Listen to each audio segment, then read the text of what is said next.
Жыргал Сулайманов бул аңгеме романдарды жазган. Арманы бар, аруу жааган ак кардын, жыргалы бар, ачуу болгон жалгандын. Кайсы жерде төрөлгөнсүз? 76-жылы 21 январда Ленин өлгөн күнү туулган. Өзүңүз айыл чарба техникумун бүтүпсүз. Чыңыз айтмадым, караңыз. Ал кесибимде билесиз да, зоотехник. Алайда мындай стилде кийинген киши жок негизи. Агын ичип, кызылынан шимирип, сулуулардын деңизине киринип. Кимди кумир тутчу элеңиз? Ошонун стилин туурап жазчу элеңиз. Эң алгачкы күмүрүм Николай Гоголь болгон. Чыңгыз Айтматов, анан Султан Раев, Кубатбек Жусупалиев. 2 роман жазыпсыз. 3 роман. 3 роман жазыпсыз. Биринчи баскычында аттай элекмин да. Ага жете элекмин. 40 жашта аңгеме, повесть, 3 романды татыратып эле тим эле автоматтай кылып эле жазыпсыз да. Жазуучунун дил казанында бул өзү кыйналып түйшөлүп ошону багып келет да. Кыскасы бул хоппа деп туруп эле жазып койгон нерсе эмес экен. Жазуучу ушунча кыйналат да, жүрөгүн тытып кыйналат. Канча бир кылым өтсө дагы Жыргалбек Сулаймановдун роман повесттери деп Тарата калып кетсин же мына чарма болсун деген деле ондой эме жок. бирөөлөргө сындатасызбы же мына шыр эле чыга берип. Ал кезде система ошондой болгон да. Социализмди мактап, жактап, Роман, повесть чыгарып атасыз, ага акча керек. кредит алып туруп, анан ошо кредитти жаптым да. Кандай үмүт берчү китепти окууну сунуштайсыз? Достоевскийдин агайыны Карамазовдорду окуш керек да. Өзбектер кантип которгон билесизби? Ака-бука Карамазовлар деп которуп алышкан да.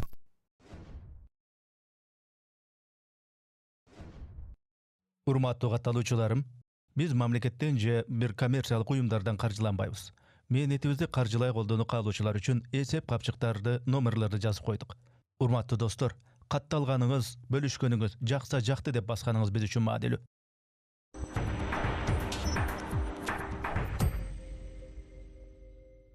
Амансыздарбы, арбаңыздар урматтуу көрүүчүлөр, ассалому алейкум. Биз кезектеги пикирлешүүбүздү подкастты баштайбыз. Менин аты жөнүм Эрнис Кыяз. Кезекте коногубуз бар. Коногубуздун аты жөнү Жыргал Сулайманов. Кош келипсиз. Ассалому алейкум. Кутман күнү кирип келген жаңы жылыңыздар менен куттуктайм. Көрүүчүлөргө мен маалымат иретинде айтып коеюн. Жыргал Сулайманов бул аңгеме романдарды жазган, ошондой эле киного сценарий жазган, көп кырлуу, өзү бирок банк тармагында иштеген, финансы тармагында иштеген, бирок ушул чыгармачылыкты дагы кошо ала жүргөн инсанды чакырганбыз. Эрнис мырза ушул чыгармачылык боюнча сүйлөшөлү деп, мен оштон чыгып атам, кайсы күнгө болжойлуу деп, атайын бери келдиңиз, анан машинени өзү айдап келиптир. Анан жөн келбей Калганча келди. Тиги жүргүнчүлөрдү сала келип, мындайча айтканда таксичилик деле кыла коет экенсиз да эми келгенде.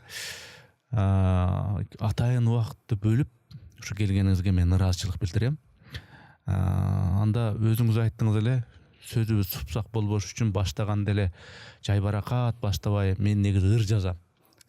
Анан ошо ырларыман окуп туруп анан кийин элди кызытып, анан кийин баштасак суроолоруңузду бере бериңиз деп айттыңыз эле. Өзүңүз каалагандай баштаңыз. Бисмиллахир-рахманир-рахим. Эң улуу асман жерин жаратуучусу, падышалардын падышасы, эң кудуреттүү, ырайымдуу, мээримдүү зат Субхана Таалага алкоолор, мактоолор, даңтоолор болсун. Аллах Тааланын элчиси, сүйүктүү болгон пайгамбарыбыз Мухаммад саллаллаху алейхи ва салламга салам жана салаваттар болсун дейбиз. Эң улуу мен дагы сизге ыраазычылык билдиргим келет. Ошо 2026-жылдын ошо алгачкы күндөрүндө ошо Кудайдын кудурети менен биздин ушул бүгүнкү насип кылган экен. Сиздин ушул подкастыңызга катышып отурабыз. Мен да сизге ыраазычылык билдирем. Жалпы көрөрмандарды, кыргыз элин, мекендештерди ушу кирип келген жаңы жыл менен куттуктап, өзү ак түс жакшылыктын, актын символу ошол аппак кар деген ырымы, сыясы кургай элек ырымы баштап берейин. Жакшы болот. Көздөр эңсейт таң сулуунун тамагын, көөдөңгүсөйт алтындардын таңгагын, мүдөө тергейт тилектердин жалганын, жүрөк тандайт жааган кардын аппагын. Боорлор самайт бир болушун туугандын, бозочулар эңсейт күрүч акшагын, максат тергейт тилек менен армандын, чын ниеттен ишке ашып жатканын. Абактагы самайт эркин басканын, арбак күтөт тилеп аты Кавсарын, маани менен акыл жолго чыгышса, жүрөк ачат кулпуланган капкагым. Арманы бар, аруу жааган ак кардын, жыргалы бар, ачуу болгон жалгандын, бүт барысын көз ирмемге унуткан, кош келипсиң бүгүн жааган ак карым. Затың муздак, дилиң ысык ак карым, ойлондуруп кубандырат ар дайым. Керемет бали. Жүп болсун деп дагы бир соғып коеюн, Илхам келип калган. Мейли. Баягы бизде Мейли. жүп болсун деп Келген коноктун каалоосу биринчи орунда деген. Себеби Илхам келип калганда соғып коесуң, анан кийин баягы турмуш тиричилик сөзгө өтүп кеткенде бул нерсе качып кетет да. Соғып коюңуз. Кайт болуп калат. Дүнүйө деген ырым бар. Бул ырды дагы ошол таң эрте бир күнү туруп эле өз ырлар ар түрлүү жазылат. Бул 5 минутта жазылган ыр да. Дүнүйө деген ырды окуп берейин да. Ошол жалпы көрөрманга дагы эстетикалык ракат тартуулайт деп ишенем. Дүнүйө. Азганы кей дүнүйөгө кызыгып, өмүр түгөйт, жүрө берип тытынып, ким ап кетти о дүйнөгө жыйганын, көргөзбөстөн ак кепиңе кымтынып, агын ичип, кызылынан шимирип, сулуулардын деңизине киринип, кадыр баркка ээ болгонду ким көрдү? Баш көтөрүп эл оозуна илинип, казынаны, байбатчаны карактап, төшүн кагып бою көтөрүп тарактап, амалына, байлыгына тойгондор, журт которуп элден безди абактап. Ар бир таңга шүгүр кылып сүйүнүп, сүйүп жарың, бир тууганга жүгүрүп, жашайлычы жарык чачкан күнгө окшоп, жашайлычы өмүр берген сууга окшоп, анан дагы кайгырбачы өмүргө, кир жугузбай жашайлычы көңүлүгө. Жашасак моундай болуп жашайлы дегенди айттыңыз да. Бирок бул ыр жазып, роман жазып, повесть жазганга чейинки этап жөнүндө бир айтып коелу. Мен Алай районундагы азыркы Күлчө шаарында, ал кезде Күлчө айылы болчу, 1976 жылы 21 январда Ленин өлгөн күнү туулгам. Ленин атабыз деп коет элек ал кезде Союздун ордунда. Ошол 21 январда кыштын күнү ушул как раз январь айында төрүлгөм. Дыйкандын үй бүлөсүнөн төрүлгөнбүз.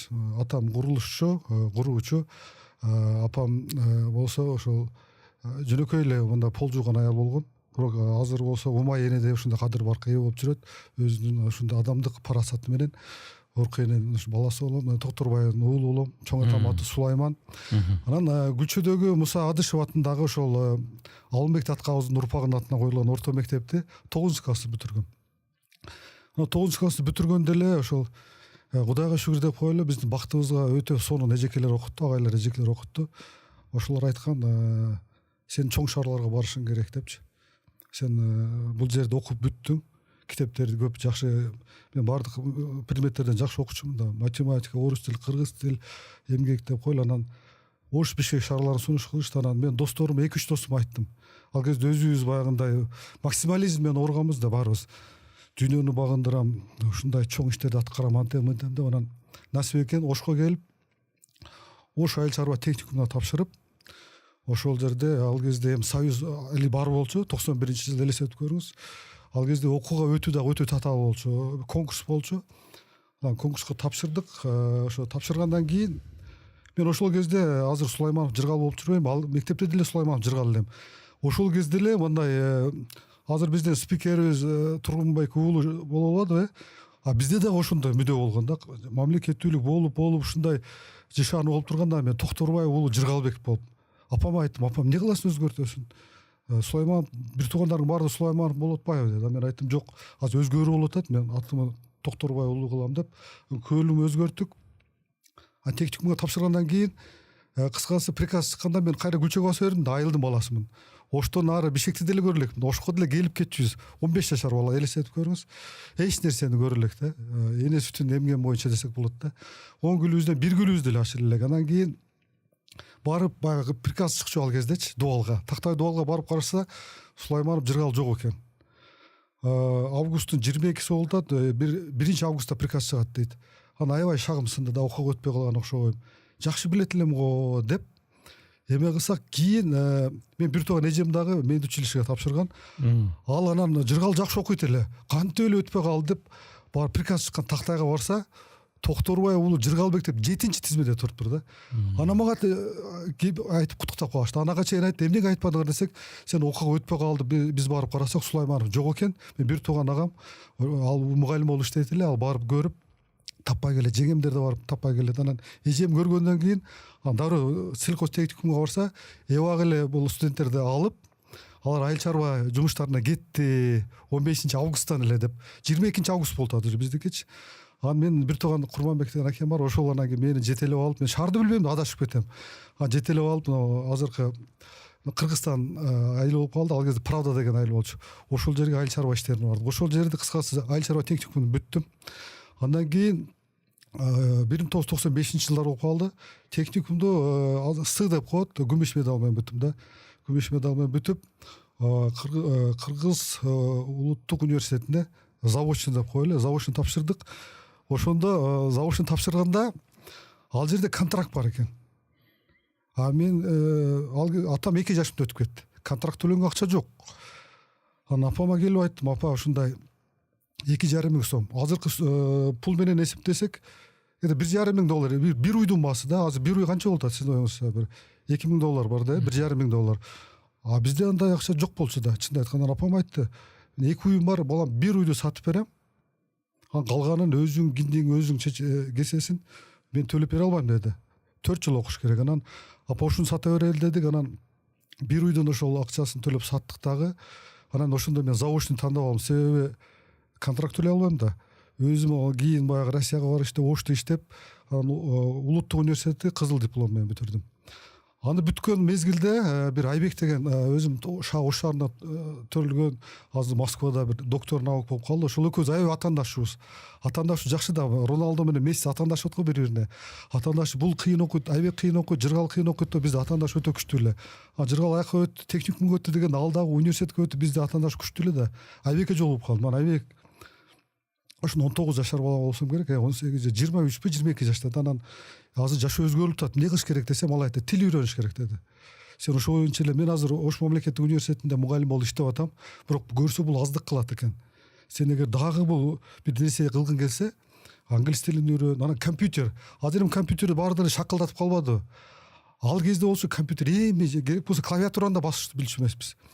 Анан ошол кезде биздин бактыбызга жараша Рональд Тейлор деген америкалык жаран Ошко келип өзү институт ачыптыр. Бир курска 40 баланы алат экен. Ар бир 4 курс болот экен. Бир курсу 2,5 ай болот экен. Ошо 4 курсту бир жылда окуп бүтөт экен. Бирок ошол 40 адамдан бул өтө жесткий экен да. Ар бир 2,5 айда 10 адамдан 4 группада элестетсеңиз, ошо 10 адамдан кыскасы биринчи курста 5 огур кеткен, экинчи курста 5 огур кеткен, ошентип эң аягында 18 жыл адам бүтөт экен да, 40 адамданчы. Анан биринчи курстан, биринчи турдан өттү, биринчи курс деп коелу, биринчи курсту пятеркага кирдим да. Тройкага кирдим деп койсок, 5 адамдын 3-үнчүсү болуп өттүм, уверенно өттүм экинчи курскачы. Экинчи курстан 3-үнчү курска 4-5 болуп зорго элешип өттүм. Ал жерде тааныш билиштин немеси жок, тест тапшырасыз. 100-120 суроо болот, жесткий тесттер бар. Модулдар жаттайсыз, сөздөр жаттайсыз, 5 миң 10 миң сөз жаттайсыз. Анан маектешүү болот чет элдиктер мененчи. Анан 3-үнчү курска өткөндө зорго алаң силең болуп атып 5-чи болуп өттүм. Мындайча айтканда 4-үнчү курска өткөнгө менде шанс жок эле да. Шанс жок эле. Мен ошону ачык айттым, мен бир бейчаранын дыйкандын баласы болсом, анан бир жагынан мен аракет кылсам деле, алар көп эме экен да. Шаарда Ломоносов атындагы специально англис тилинде багытындагы мектепте окуган. Укмуш, үйүнөн даярданган, ата энеси даярдаган эмелер экен. Анан бирок ошого карабастан үмүт үзбөй, 3-үнчү курстан кийин өтпөй калсаңыз, диплом бербейт 4-үнчү курстачы. Анан кийин ошентип жүргөндө иштесеңиз, мага жакшы, бирок ал кызга эме болуп калды. Бир кызыбыз сабакка ичип келип алды. Бул айттым го, менин бактыма жараша болду, ага каршы болуп калды. Тартип бар да, эрежени бузуп койду. Анын бетине түкүргөндөй болуп калды да. Мен сыйлабага кел деп туруп, ошол кыз өтпөй калды да, анан мен 4-үнчү курска өтүп, ошо Рональд Тейлор сертификатын алдым. Ошону менен чет жактарга чыкканга дагы Европаны кыдырдык, Жакынкы Чыгышка бардык, Иерусалимге бардык, тиги Амстердам, Роттердам ошо Европадагы болдук дегендей ошо тил жардам берди да. Анан ошол мезгилде кийин ошо ишке орношуп калды. Ишке орношкондо деле ошо конкурс аркылуу болду. Эч кандай тааныш билиш жок. Диплом, сертификат бар, диплом бар. Анан ошол бир жерде ушул Кыргыз айыл чарба финанс корпорациясына ушул эмелерди алып атыптыр деди. Конкурс болот деди. Мен алайда күчөдө жатам. Менин максатым ушу дипломду алдым, бирок дүйнөнү багынтам деген менен бирок кайра эле ошо бизде мындай болчу да, түшүнүкчү. Кичине баласы үйдө ата энесин багып калат. Анан чоң акем да айткан: "Жыргал, сен күчөдө жашай бер, мал салды кылып берем. Сарайды оңдоп беребиз. Сен апамы карап ушу күчөдө иштей бересиң" деп. Анан мен интернетке барып, акимге кирдик. Акимге кирсек, акимге рахмат, Раматылык Расул Жолдошев мына Ош областынын губернатору болду, аким болду ар жерде. Ошол киши кабыл алып, аябай жакшы кабыл алган да. Мен 22-23 жашта элем Рональд Тейлордун мектебин бүтүп аткан кезде ал айтып калды: "Балам, сен бизге керек кадрсың, сен келериң менен иш даяр" деди да. Кыскасы күчөдө интернатта кассир должность бар экен. Акимчиликте дагы бир специалист бар экен. 2-3 орун бар болгон болду. Ошентип жүрсөм эле бир аябай азыр Акылбек Отунчиев деген агай бар, ошо банкир. Ошол киши мени чакыртып калды. Үйүнө бардым. Ошол кишинин атасынын аты Тапок Отунчиев деп, күчөдө азыр мектептин Макаренко атында мектеп, орто мектеп. Ошол кишинин атына коюлду. Барсам айтып калды: "Жыргал, Ошто бир жаңы бул бир корпорация уюштурулуптур. Ошого конкурска катышпайсың" депчи. Мен айттым: "Бул кандай болот?" десе, "Мен да катышып атам" деди. "Сиз катышып атсаңыз, ушунча жүрөгүңүз кең экен. Сиз өзүңүз эле өтө бербейсизби" десем, "Жыргал, сен жашсың, тилди үйрөнүп атасың. Мен өтпөсөм, сен өтүп каласың" деп ушундай айкөлдүк кылды да. Анан ошол жерге мен ишенсеңиз троллейбус менен бардым корпорациягачы. Чөнтөктө эч кандай тыйын жок, башка нерсе жок. Троллейбустан түшсөм эле жалаң чоңдун балдары, байдын балдары деп коюу, машиналар менен келиптир, боймо болуптур. Байгыларды көргөндө эле кичине дух түшүп кетти да. Ушулар турса мен кантип өтөм деп. Анан баса ага чейин булар сурады, эссе жазып берил депчи. Сиз ошол корпорацияда иштесеңиз, кантип иштейсиз, эмне болосуз деп. Анан мен ошол жерге мечтамы жазып бердим да. Кыргызстандагы койлордун жүнүн баасы $100 чыгыш керек депчи, 1 килограмм. Нереально да. Мондо эт мынча коюш керек. Кыргызстан дүркүрөп өскөн мамлекеттердин катарына кошулуш керек деп монда мечтамы жазып эме кылсам, эмнегедир ошол мечтаны тигилер кабыл алып 70 адам тапшырган экен, 21-бизди маектешүүгө чакырды. 21 бак конкурент деп койлу, бак конкуренттерди көргөндө эле мен духум түштү. Кирсем баарды кычыраган экен, мен болсо чын айтканда акемин баягы туфлисин кийип баргам, акемин пиджагын кийип баргам, өзүң каякта пиджак. Анан кийин баргандан кийин бирок маектешүүгө киргенде мен ушу алайга барап иштейм, апамы карайм десем, алар айтып калды: "Эгер конкурстан өтүп калсаң, Ошко иштеген макулсуң" дедилер. Мен айттым: "Эми Ошко кандай болуп калат эми, мен оюм ушу алайда иштейм" дедим эле. Тем более баягы Расул Жолдошев деген киши ушу алайга иштеп бер деген, андай мындай аларга убада берип койдум эле деп. Ошентип анан Ошто налоговыйда иштеген Абдуманап деген акем бар, ошол айтып калды: "Сунуш кандай сунуш болсо макул боло бер, шаарда кайра мүмкүнчүлүк көп болот" депчи. Ошентип анан мен шаарда балдар менен квартирада жашоочумун. Ал убакта сотовый телефон жок, даже мындай эме телефон жок, городской телефон да жок. Конкурстан өтүпмүн, кыскасы монабекамды таап, ошентип корпорацияга Ошто иштеп калдым. Ошондон мына иш 27 жылдан бери ошол банк кызматында бир да өзгүлтүксүз ошо иштеп келатам да. Бир гана банк тармагында 15 жакта иштедим. Башка жакта чегинген жокмун. Ортосунда пауза десек бир 2 жума гана иштебей калган учурлар болушу мүмкүн.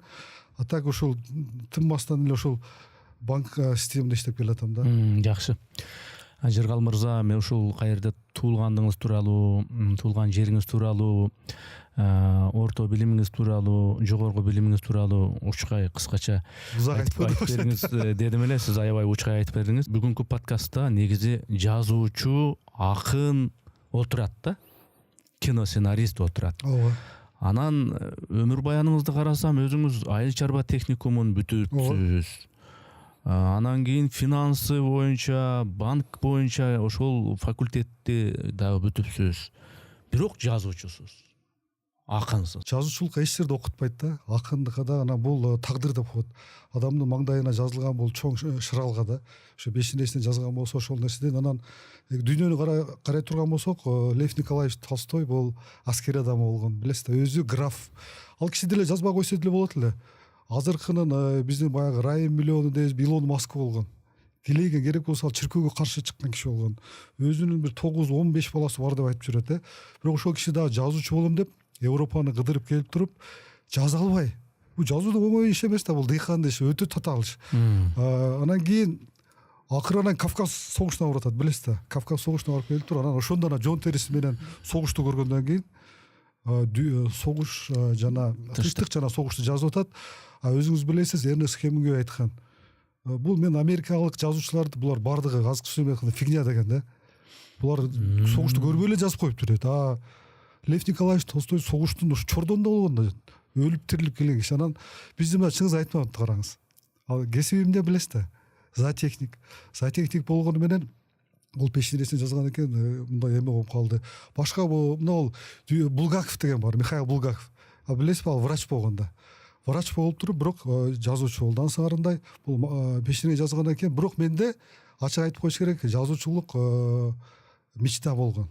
Кыял болгон. Кыял болгон. Кыял бул 5-класста окуп жүргөндө раматтылык болуп кетти. Урмат деген досум бар эле, ошол мен ошол Урматты көрөм да. Урмат экөөбүз эмеге барганбыз. Бир кызга встречага барганбыз, жолугушууга барганбыз. Ошондо куду сиздикиндей кылып чачын тарап, кыштын күнү болчу. Анан суулап алган да. Элестетип көрүң, кыштын күнү. Анан ошону азыркыга чейин көзүңүз бардыгы менде деталдар эсимде да. Анан жолугушууга баратканда эми Гүлчөнү билесиз, Тоолуу районунда кар жаап койгон. Чачы баягы кара чачы ак булгак болуп калган да, аксакал болуп калган. Ошол нерсе баардыгын көрүп, анан мен үйгө келип ошол нерсенин жолугушуун жазып бергем да. Анан Урмат айткан, мен жолугушууга барганда ошо кыздын атын айтпай эле коеюн, паланча, мен сени жакшы көрөм. Бизде баягы жүрүп албайлыбы деген сөз модель алып атачы. Жүрүп албайлыбы деп айтабыз. Азыркыда эме жок да, мына WhatsApp башка жок. Анан бирок чакырууга бир китеп сурап чакырганбыз. Анан бирок баргандан кийин ушу баю сезим башка экен да, баягы жүрүп албайлы деген сөздү айта албай эле РСЧК математикадан эмнени берет деп сураган. Ошону мен ошондой кылып туруп деталдап жазгам баягы. Бизде баягы чоң жол тетрадь деп коет эле. Ошого батырып 1,5 марак кылып жазгам. Анан ошондо ушул Урматка окуп берсем, ал аябай эме кылган да, тамшанган. Ошентип кийин биз эмеде жүргөндө 14-13 жашында өзүм Кубанычбек Сулайманов деген акем бар. Ошол менен эмеге барып калдык, чөпкө барып калдык. Чөптө отуруп, анан аке сүйүү деген барбы десем, мен сүйгөм, ушинтип эме кылгам. К плюс Е деп бар деп ушинтип сүйүктүм, ошол 100 арчыга жазып берген экен, бирок мен ошону барктай албай калдым деген. Мен ошол эң алгачкы жыйнагымда Кызыл бет арчы деген повесть аңеме бар да. Ошонун прототипи ошол Кубаныч акем. Ошол айтып берип атканда ошону оозун тиктеп угуп отургам да. Ал биринчи источник да, ошол окуянын булагын, башкарманы. Ошолорду жөн тереме сезип, анан бирок кийин азыр өзүңүз баягы баяндын подкасттын башында айтылгандай турмуш тиричилик өзүнө тартып кетти. Бирок бардык нерсени мен турмушту ошол китепте көрөт элем да. Демек ишке киргенде деле оюндага окшоп көрөт элем. Мисалы үчүн меники корпорацияга киргенде деле, окууга өткөндө деле татаалдаштырбай, эжекелер менен деле түз сүйлөшүп, анан бул китептин бир эмеси, сюжетине келдик деп эле ачык айрым сүйлөшө берет элек да. Ошол нерсе биринчи, албетте Алла жардам берди. Экинчиден, ошол турмушка китептей мамиле кылганым үчүн китептей болуп жүргөнгө аракет кылып, албетте пенде адашуучу, көп адаштык.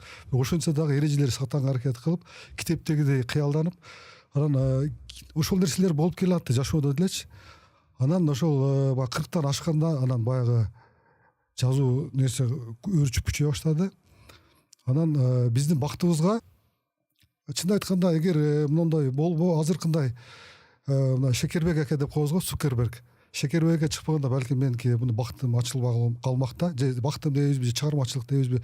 Себеби мына гезит журналдарга китеп чыгаруу бул менин билишимче татаал иш болуш керек башындачы, билбеген адамга. Себеби баягы кухнясын көргөнгө чейин бул өзүнчө дүйнө да, кыйын бул кухняга киришчи. Анан мен Facebookка жаза баштадым. Ачык айтып берейин. Facebookка кыскача жазсам, элдер окуй баштады.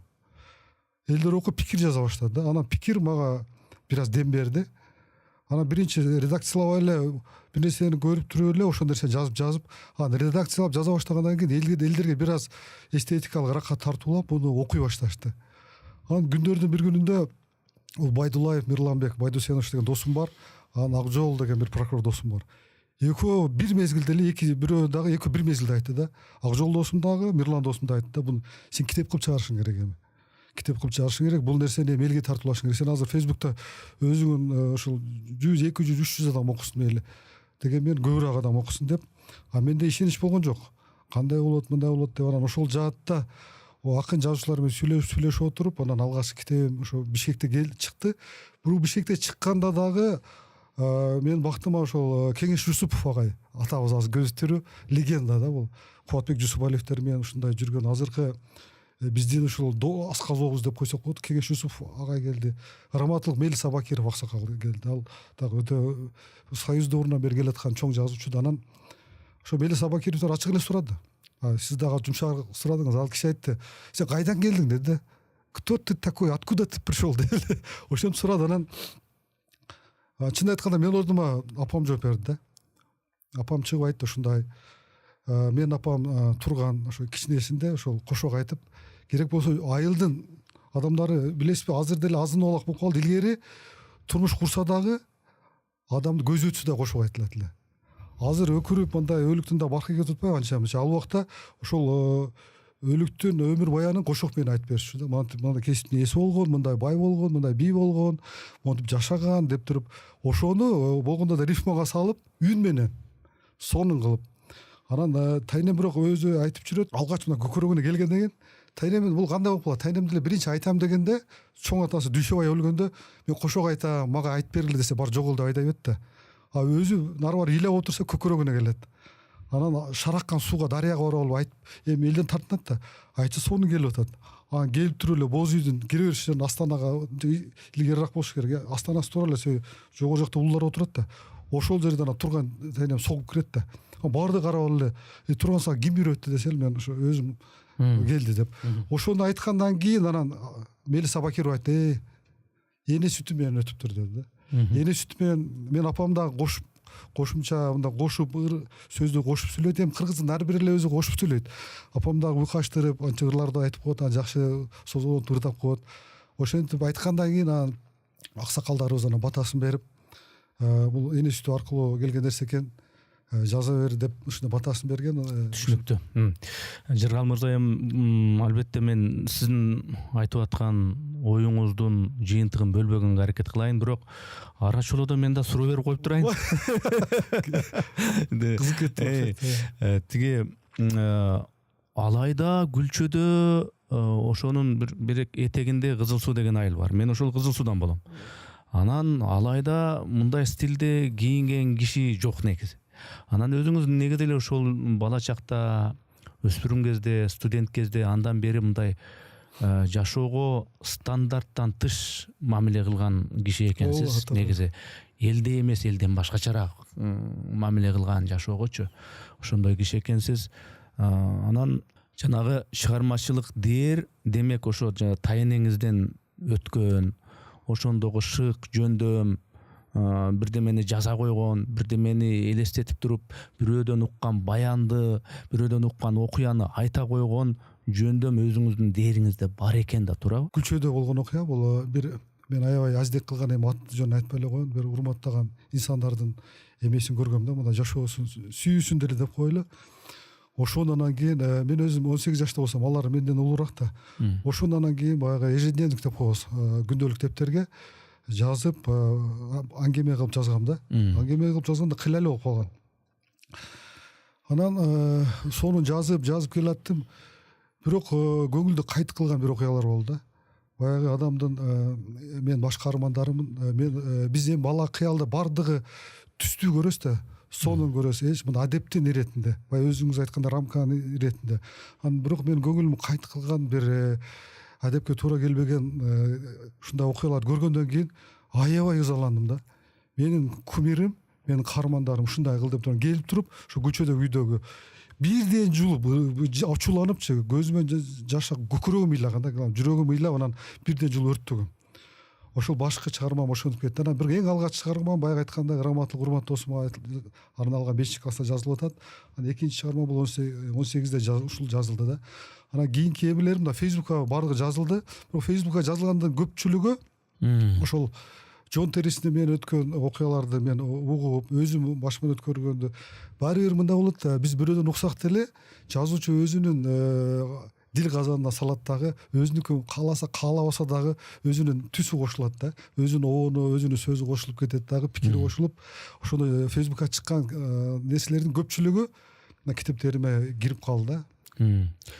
Анан ошол чыгармачылыкта кимди мындай үлгү тутчу элеңиз, кимди кумир тутчу элеңиз, кайсы китептерди окучу элеңиз, окуп алып ошо жазуучуларга окшоп ошонун стилин туурап жазчу элеңиз, кимдерди ошентчү элеңиз? Менин биздин кыргыз журтчулугубуз капа болбосун, менин өзү эң алгачкы кумирим бул эме болгон да, Николай Гоголь болгон. Өлүү жандар деген мектепте окуткан го. Ошо мертвые душины окуп алып мен шок болуп калгам да. Ушунчалык шок болуп, азыр өлүү жандар азыр эле кайталанып атпайбы мына шайлоолордо.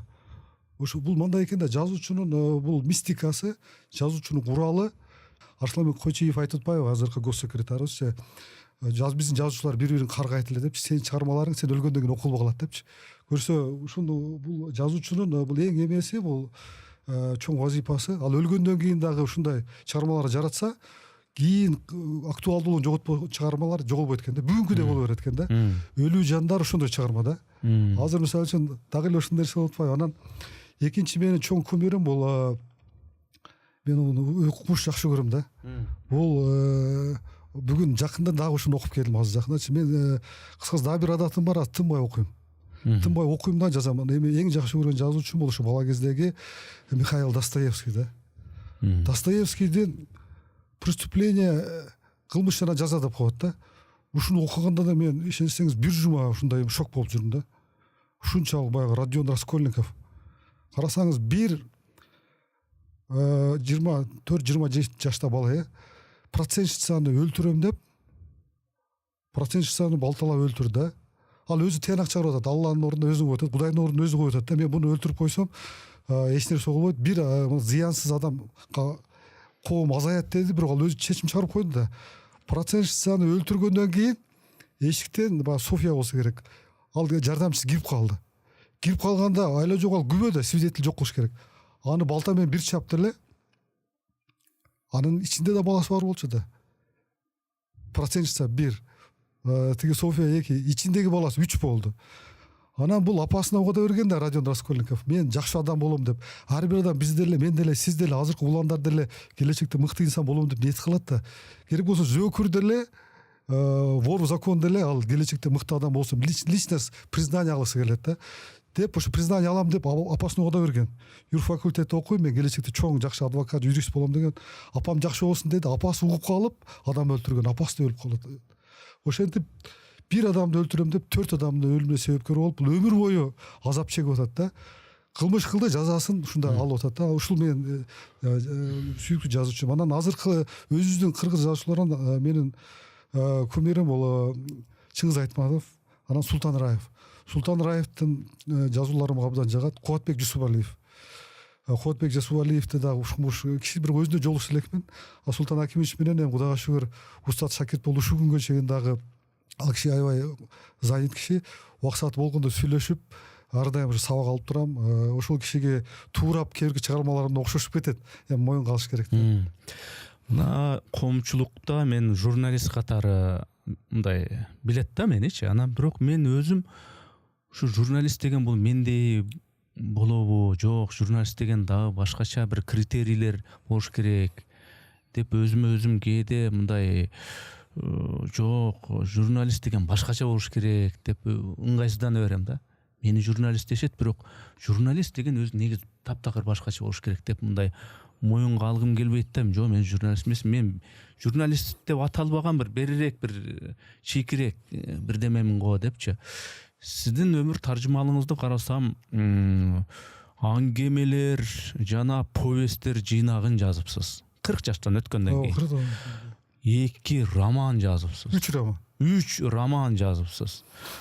Анан кийин киного 2 сценарий жазыпсыз. Ошондо сиз чындап эле өзүңүздү 100% жазуучумун, 100% акынмын, 100% кино сценаристмин деп ошо баарынан 100%мын деп эсептейсизби? Же мындай ичиңиз толбогон, жок мен бир ылдыйкы эле этабында бир аракет эптеп темселеп тытмаланып жүргөн бир мындай айтайлы, 10 тепкич деп коелу. Башында ошол жазуучулук, эми акын кийин эле кошулуп калды да. Жазуучулук деп коелу, жазуучу. Ошол максат турат. Мен ошону болгону азыр биринчи баскычында аттай элекмин да. Ага жете элекмин деп ойлойм. Анан бирок ошол максатка болгон ушул татаал жолго болгон күч аракет жолундамын. Пайгамбарыбыз деле 23 жылда анан пайгамбар болуп атпайбы?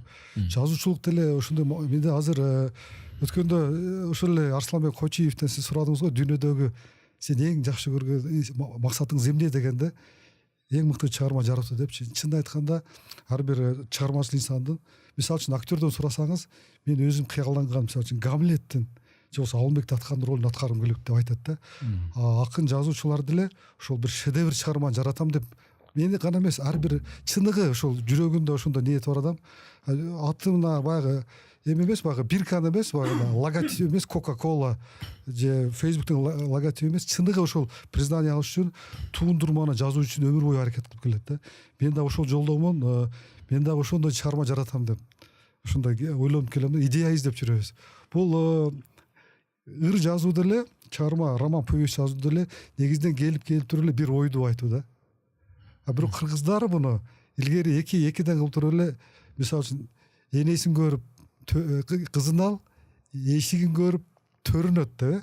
Ушуну кыска айткан. Жазуучулар бул эми эстетикалык, руханий, көркөм сөз менен алып отуруп, сюжеттер аркылуу алып отуруп ошол ойду айтышат да.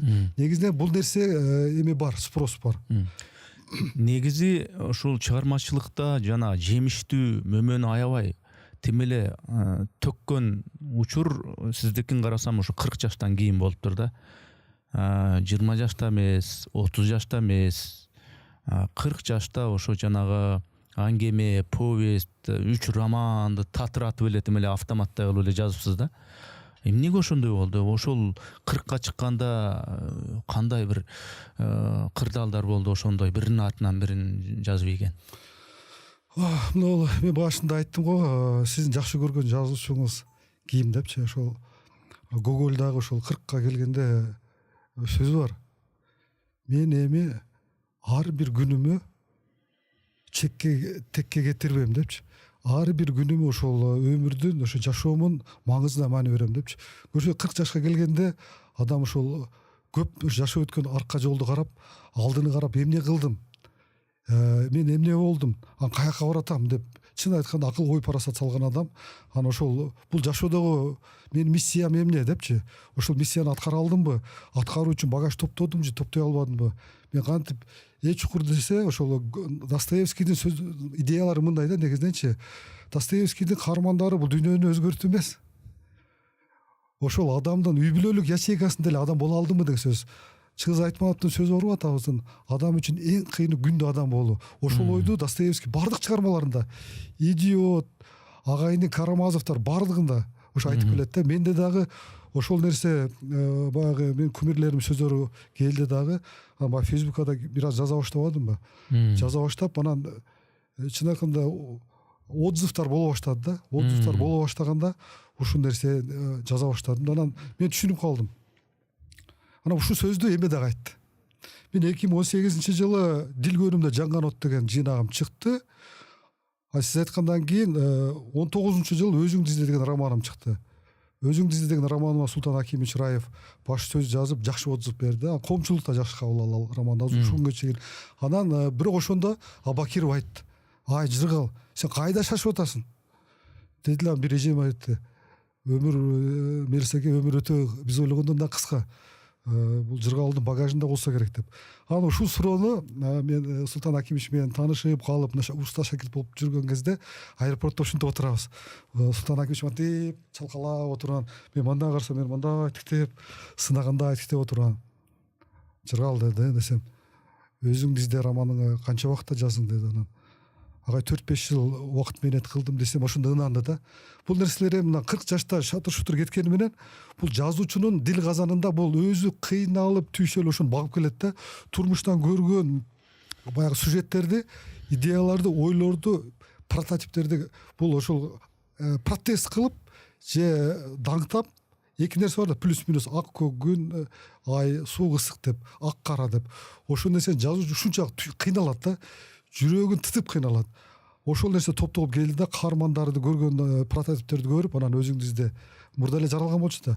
Анан мисалы үчүн карасаңыз мына Чыңгыз Айтматов деле кечээ сизге баягы Нивки Сангин айтып бербеди, Арслан Койчиев деле. Чыңгыз Айтматов деле ошо Санги үйүнө чакырат, ошо сизге окшоп чакырып отуруп, анан баягы деңиз бойлой жорткон ала дөбөт. Ошол окуяны. Ошонун оюну кыска айтып бергенде эле анан кийин муну жазышым керек деп анан сурайт ал. Ушул ойду мага берчи дейт. Жок, барган мен ойлойм да, балким кичине ичип алышса керек аларчы. Ал мына сөмөй менен барып туруп айтышат да, прямо ушул эмеңи мага бер дейт да. Мен сага белекке берем дедим. Конокто болуппайбы? Ага чейин Москвада жолугушуп жүргөндө Чыңгыз Айтматовго бир канча ирет чакырат. Жүр эмеге барып келели. Мына биздин жашаган Нивки элин көрүп кел. Булар деңиз жээгинде жашайт. Өзү өлүп бараткан эл, аз элбиз, бирок биз дагы ушундай улуу элбиз. Ушундай биз ата бабаларыбыз бар. Ушундай деп айтып келет, бирок ошону көрүп туруп, анан уккандан келип туруп ал Чыңгыз Айтматов менимче 29 бир айда эле жазып койгон. Идея бар болчу да.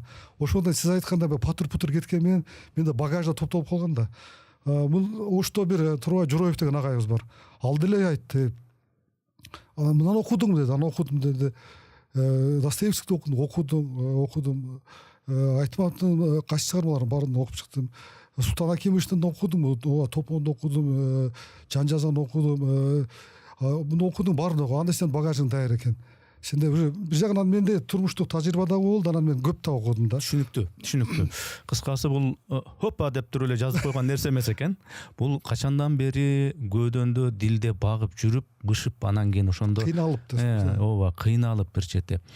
Анан кийин бышканда өзүнөн өзү ошол нерсе тизмектелип, өзүңүздүн стилистика менен жазыла баштайт экен. Ошол жазган чыгармаларыңыздын деңгээли канчалык деңгээлде алыска чуркайт?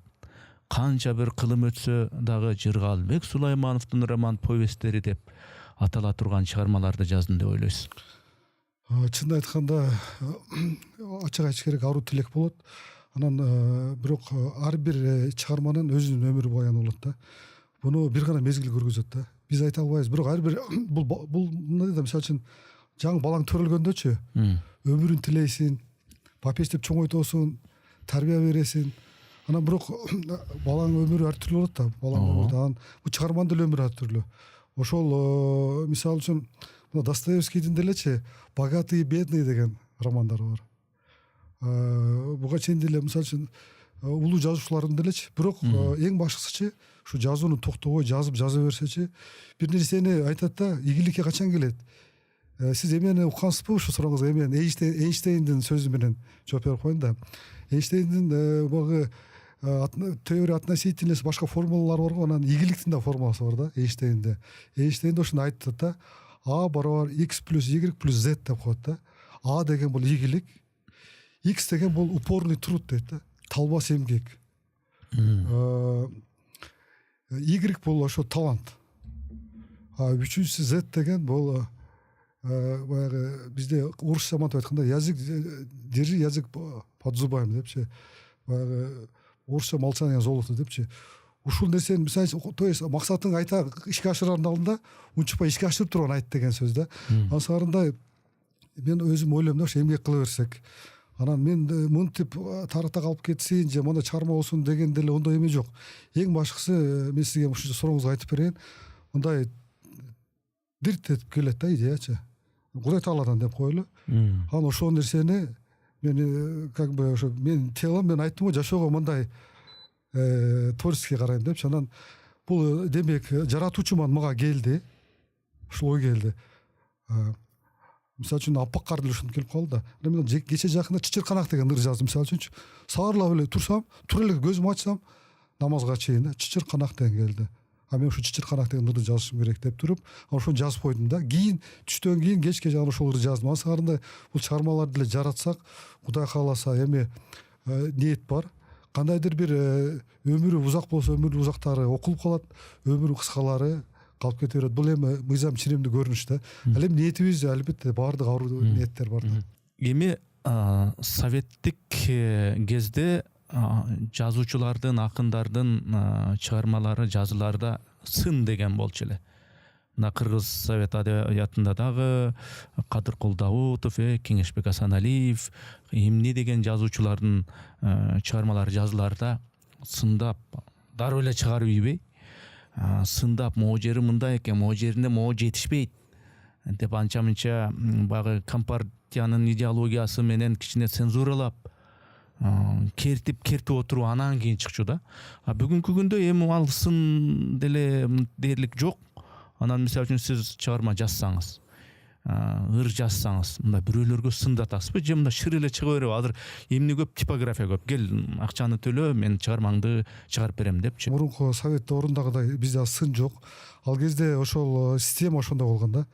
Ошол социализмди, соцреализмди мактап, жактап, ошол аркылуу жазылган чыгармада сөзсүз компартия, Ленин болуш керек дегендей. Бирок ошого карабастан ошол компартияны, соцреализм жазган жазуучулар калып кетти да, баягы биз сиз айткандай. Чыңгыз Айтматов, Кубатбек Жусупалиевге окшогон мастерлер, булар ошону жазып эле, жазылды, жазган жок. Анча-мынча кошту. Сөзсүз кошту. Мисалы үчүн Гүлсаратта мынча эменин жайдардын мынча кою өлдү, сарай бузулган деп туруп, бирок негизинде бул жерде жайдардын ошол эмеге сүйүүсү, жайдар эмес, башкармандын белки келинге өзүнүн аялы бар, сүйүктүүсүнө, бирок Гүлсарат ат аркылуу берип атат. Ал ошол сүйүктүүсүнө кетип атканда ат ошол жок укмуш барат дагы, анан жалынсылап келип жалынсылаганда ошо жаныбардын аркылуу махабатын билгизип атат да. Ошо эмени айтып берди да. Ансыгарындай эмени айтып көрөлү эми. Кубатбек Жусупалиев кыска жооп бергенге аракет кылайын. Могу Муздактуу балдар деген эмесин редактирлеген эмес. Эч кимге уруксат да берген эмес. Уккансызбы ушуну? Ал керек болсо айткан, биздин Оштун Алайдын говору менен жазган да. Келдир, гангер, баягындай мен дагы аудиолоштургам, анан комментарийлерди окулат, эмнени жазып салган деп. Көрдүңүзбү, зади деген сөздөр бар. Бул редакция кылган эмес. Ал киши өзү да суранган, редакцияга бергенде айткан, редакциялабайсыңар, ошо боюнча чыгарасыңар деген. Бирок тилекке каршы, же бактыга жараша дейлүү, тилекке каршы дейлүү, ал жерде эми бул эң күчтүү идеясы бул мындай да. Баардыгы соцреализм мактап атабы? Ал соцреализм кемчиликтерин жазган да. Муздактуу балдар көрдүңүзбү, өзү айтат. Мен дуалга жөлөнгөндө дуалды муздаган сезим дейт. Бул доор миң мындай сверхдержава дүйнөнү титиретип, жер шарынын 70%-ын социалисттик лагерь болуп турса дагы, азыркы Польша, сиз билесиз, Чехия, Словакия социализм болгон. Ошентип турса да бул киши айтат. Бирок ошол жерде бирок муздак эмелер, бул дуалдар муздак деп айткан да. Ал нерсенин мындайча айтканда ыдырашын бул киши көсөм болуп туруп 69-жылы айтып берип коюп атат да. Азыр эми ошончо легендага айланат. Бирок басмага 91-жылы чыккан да. Ана биздики сиз айткандай окууга чыгарганга чейин сын айтылбайт да, ачык айтайын. Ана мен чыгаргандан кийин, мисалы үчүн Жамиля чыкканда, Чыңгыз Айтматовдуку, Ал Токомаевдер бул эми сен ойноштукту жазыпсың деп эме болуп койбодубу? Чыккандан кийин айтты да. Буга өтө Чыңгыз Төрөкулович жүрөгү менен ооруп, анан кийин мен тяншан баягы Айсел уже Байтемирге тиип, Ильязды сүйсө да Ильяз келгенден кийин, жок мен аксакал менен калам деп, то есть ойноштук эмес, юбилейлүк мындай институт сактоо иретине жооп берип атат. Ансыгарда менде дагы чыгармалар чыккандан кийин устаттар айтат. Жыргал айтат, Султан Акимович айтты, Аскаралы Режевалиев, мына Бишкектеги ошол эле мен устаттарым агайларды айттым го, Мелис Абакировдор айтты. Жыргал мындай кылып жазсаң болот эле. Концовкасы мындай кылып бүтүрүшүң керек эле. Мен болгондо булардын ар бирин бөлөк жазат элем депчи. Демек сын угат экенсиз аябай. Дагы анан мен кийинки чыгармаларды жазганда ошол сындарды мындай жыйынтыктап системалаштырганга аракет кылам да. Бирок ошол эле учурда өзүңүздүн жүзүңүздү, өзүңүздүн баягы стилистикаңызды, сизди сиз кылып турган түсүңүздү жоготпогонго аракет кыласыз. ушул үйдө туруп айттыңыз да, Султан Акимович мага ушинтип айткан да, жыргал жазып атасың. Мелис Абакирович айтты, сен азыр Кубат аканы, мени, анан Султан Раевди турап жазып атыпсың, билип калат да, түстөр окшош да, мындай Ван Гогко окшоп калат, мындай Леонардо да Винчи окшоп, түстөр окшош да, штриктер окшошуп калат, сюжеттер окшошуп кетет. Меникиде алайлык говорлор бар, менде дагы түштүктүк диалектика бар. Баса ушу диалектика мен жазба деп дагы көп сын айтышты да. Бирок мен ойлойм, бул тилдин шириндиги аралашмада да, ошону колдонуп келебиз. Эми турмушта кандай сүйлөсө ошону жазасың. Ошондой жазылат. Ойлоп чыгарып башкача жазбайсың. Анда баягындай толук сөз ой толук кетпей калат. Ошого Султан Акимович айтты, бирок сен өзүң стилиңди таап кет, азыр турап жазып барып тур. Сиз айткандай, мен кийинки мына Багажник деген романым чыкты, мына 2025-жылы. Ошондо өзүмдүн стилиммен жазганга аракет кылдым, бир аз өзгөрүп. Анан чын айтканда, ишенсеңиз, эң чоң сын ушул эме Багажникте айтылды да. Анан мен сиз айткандай, экөөбүз эле сүйлөшкөндө айттыңыз го, кандай суроолорго жооп бересиз, анда мындай деген мен айтпадымбы? Естественно кетсин, чыныгы табигый кетсин, чын жүрөктөн жалган болбосун. Себеби чыгармада дагы жасалмалуулук болуп калса, дароо билинет. Билинет дагы, көңүл кайт болот, окурман ошол жерден токтойт. Анан мен да бул ушул Багажниктин баягы талдоосуна келгенде чоң сынчыларды, жаш сынчыларга бердим китебиме. Булар дагы анча мынчасы жаштар унчуккан жок. Болгондо окуп берем, ага барганда айтабыз деди. Жыргал аке да улуу жазуучулар, эл жазуучулар деле айтты. Жыргал эмне деп айтайын? Энди мактайынбы же сындайм деп айттым. Жүрөгүңүздө эмне болсо ошону айтыңыз деп. Кыскасы, мени ошол баягы стиральный машинага салып эме казанга салып куурушту да. Урганда урушат, тепкилегенде тепкилешет. Тепкиле укмуш болду. Естественно, табигый кетти. Бирок ошол нерсе мага ачык айтканда, орусча айтканда больно болду, бир аз эме болду. Бирок негизи ошол зона дискомфорта кийинки чыгарма жаратууга бул чоң бул жардам берет да. Советтик кезде жазуучуларга, акындарга өкмөт, партия шарт түзүп берчү. Алар ойлончу эмес, мен бул китепти кайсы акчага чыгарам, анан чыккандан кийин кантип сатып өткөрөм дечү эмес да, ал маселе жок болчу. Азыр эми рынок деген бул ошол клиентура, кардардын талабына жараша товар чыгат. Анан товарга бааны ошол тиги кардар коет да. Анан сиз ушул роман, повесть, ыр ушу чыгарып атасыз, алга деген эми 2-3төн чыгарбайсыз. Бир топ тираж менен чыкса керек, ага акча керек, ар бир этапка акча керек. Азыр кадам басы аттасаң акча, анын барына акчаны таап атасызбы? Же болбосо жөн эле мен өз негизи жазуучумун, анан акымын, ошон үчүн жазбасам болбойт дегендей кылып жазып атасызбы дегенде. Мотивация эмне? Ушул нерсе ишенсеңиз, мен ушу китепти биринчи чыгарам дегенде үй бүлөдө ушундай чоң талаш тартыш болду. Албетте өмүрлүк жубайым мен колдогону менен ошол баягы үй бүлөлүк бюджетке таасир этет да. Ооба. Ичкен тамак ашка, кийим кечеге, бала чага кандай болот? Сен ушу китебиң эле эме кыла бересиң деген. Анан ошондо бир чоң мындай алымдар деп коелу, алымдарга ошо апам болуп бардык, анан консультация, эми үй бүлөлүк кеңешке баш ийесиң да. Борбордук комитетке баргандан анан ошол алымдарыбыз жакшы айтты, ушу устаттарыбыз, жазуучулар дагы, молдокелер да кошо отурат элек.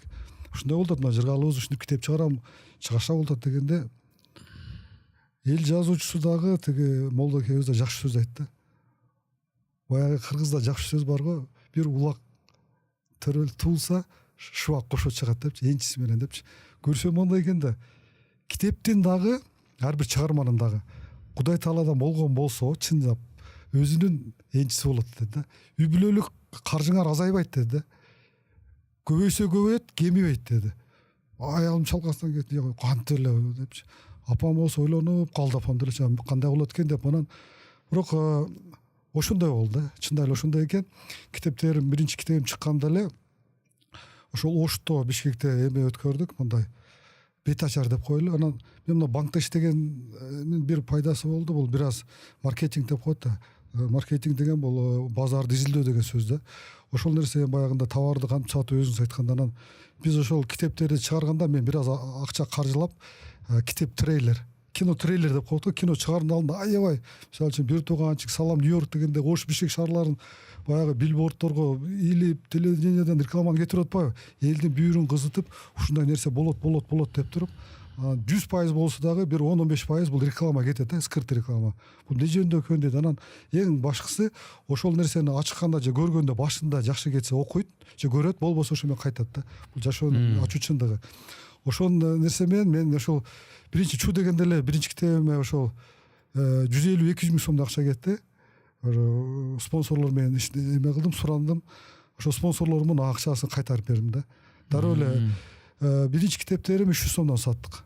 Ошондо өздүк наркы 160-180 сомдон болчу. 350 баракпы чыккан. Анан ошол ал кезде китеп басуу арзаныраак болчу. Анан 300дөн деп койдук. Ал убакта ишенсеңиз китепти сатышпайт экен да. Көбү белекке берет экен. 100-150 чыгарып туруп эле белекке берип коет. Анан сатуу деген анан мени агайлар келип атат. Жыргол, эмне болуп атасың? Кантип сатасың? Мага бир досторум келип айтты. Сиз айтканда монетизация болуш керек деди да.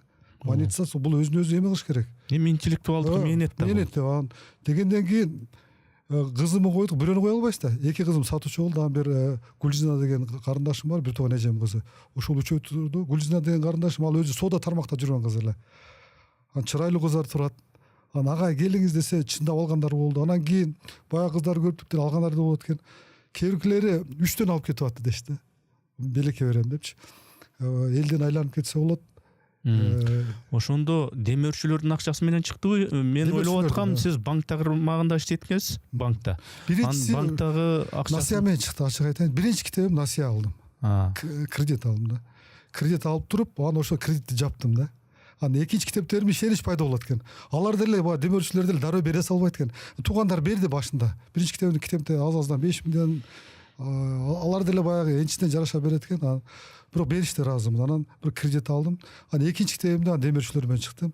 Мына багажниктин бага ачылып, багажник чыгарам деп атканда эле демөөрчүлөр өзү мына беришти да. Акчаны берип, ошентип баягы өздүн өзү бул каржылап келатат, Кудайга шүгүр, баягы китептеримчи. Өзү, бирок эми менин максатым өзүн эле каржылабастан баягындай ниет да. Элге чыксын. Анан мындан сырткары мен китептерим монтип сатылат. Мисалы үчүн мен дүкөндөргө деле коюп көрдүм. Дүкөндөрдө өзүңүз айткандай мен анчалык эле белгилүү жазуучу эмесмин да. Мындай эле өзүм Facebook'та эле тааныган, анча-мынча тааныш тунуш эме болбосо эле, бирок көбүнчө анан мен ошол Facebook'тан жазышып, анан WhatsApp аркылуу жазышып, анан эме кылат.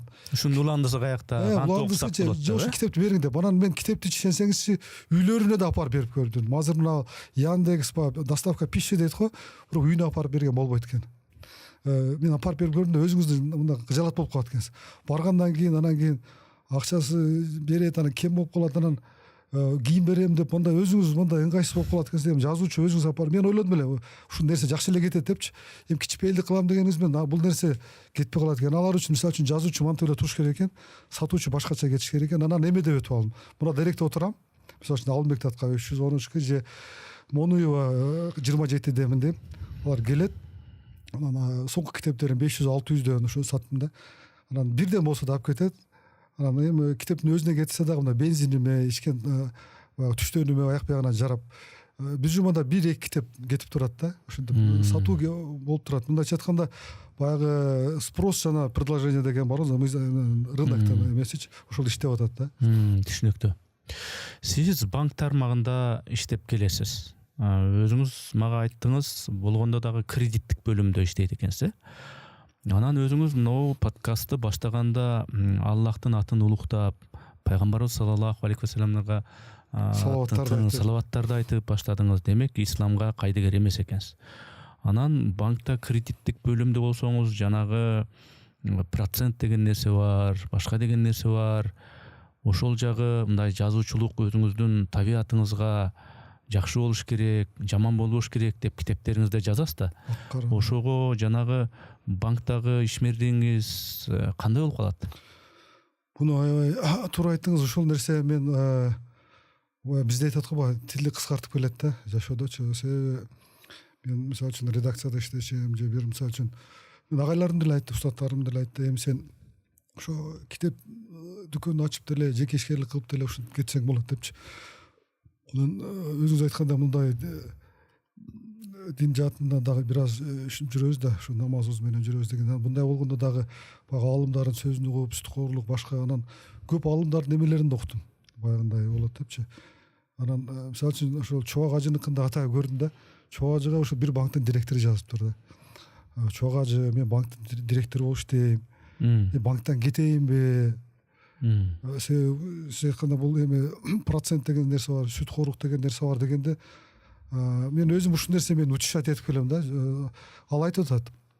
Сиз деди кетип калсаңыз болот, бирок үй бүлөңүздү кантип багасыз? Аялыңыз иштебей аткан болсо, сиз иштеп туруңуз дагы ошол жамаатка дават кылып, ошол аларды эмеге дин исламга, ушундай агартуучулукка, адеп жолго, адеп акылакка үндөңүз дейт. Бирок ошол деле мени бирок ынандырган жок. Ошого бизде азыр Кудайга шүгүр бактыга жараша ислам терезеси ачылып атат баардык банктардачы. Анан бул ислам терезесин мен изилдеп көрсөм, башында эме турат экен. Шариаттык кеңеш турат экен. А шариаттык кеңеште ошол Чубак ажыда болгон экен. Максат ажы Токтомуш мурунку муфтийлерибиз.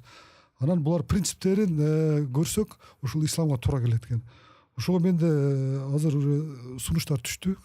Как раз Кудай кааласа мен ошол ислам терезе жагына өтүп алсам, адалдашуу жолуна түшөм дагы. Сиз айткандай менин ой пикирим, айткан дегеним, сөздөрүм, кылган иш аракетим менен кыйла мындай эмеге келип калат да, уйкаш келип калат да, гармонияга болуп калат Кудай кааласа.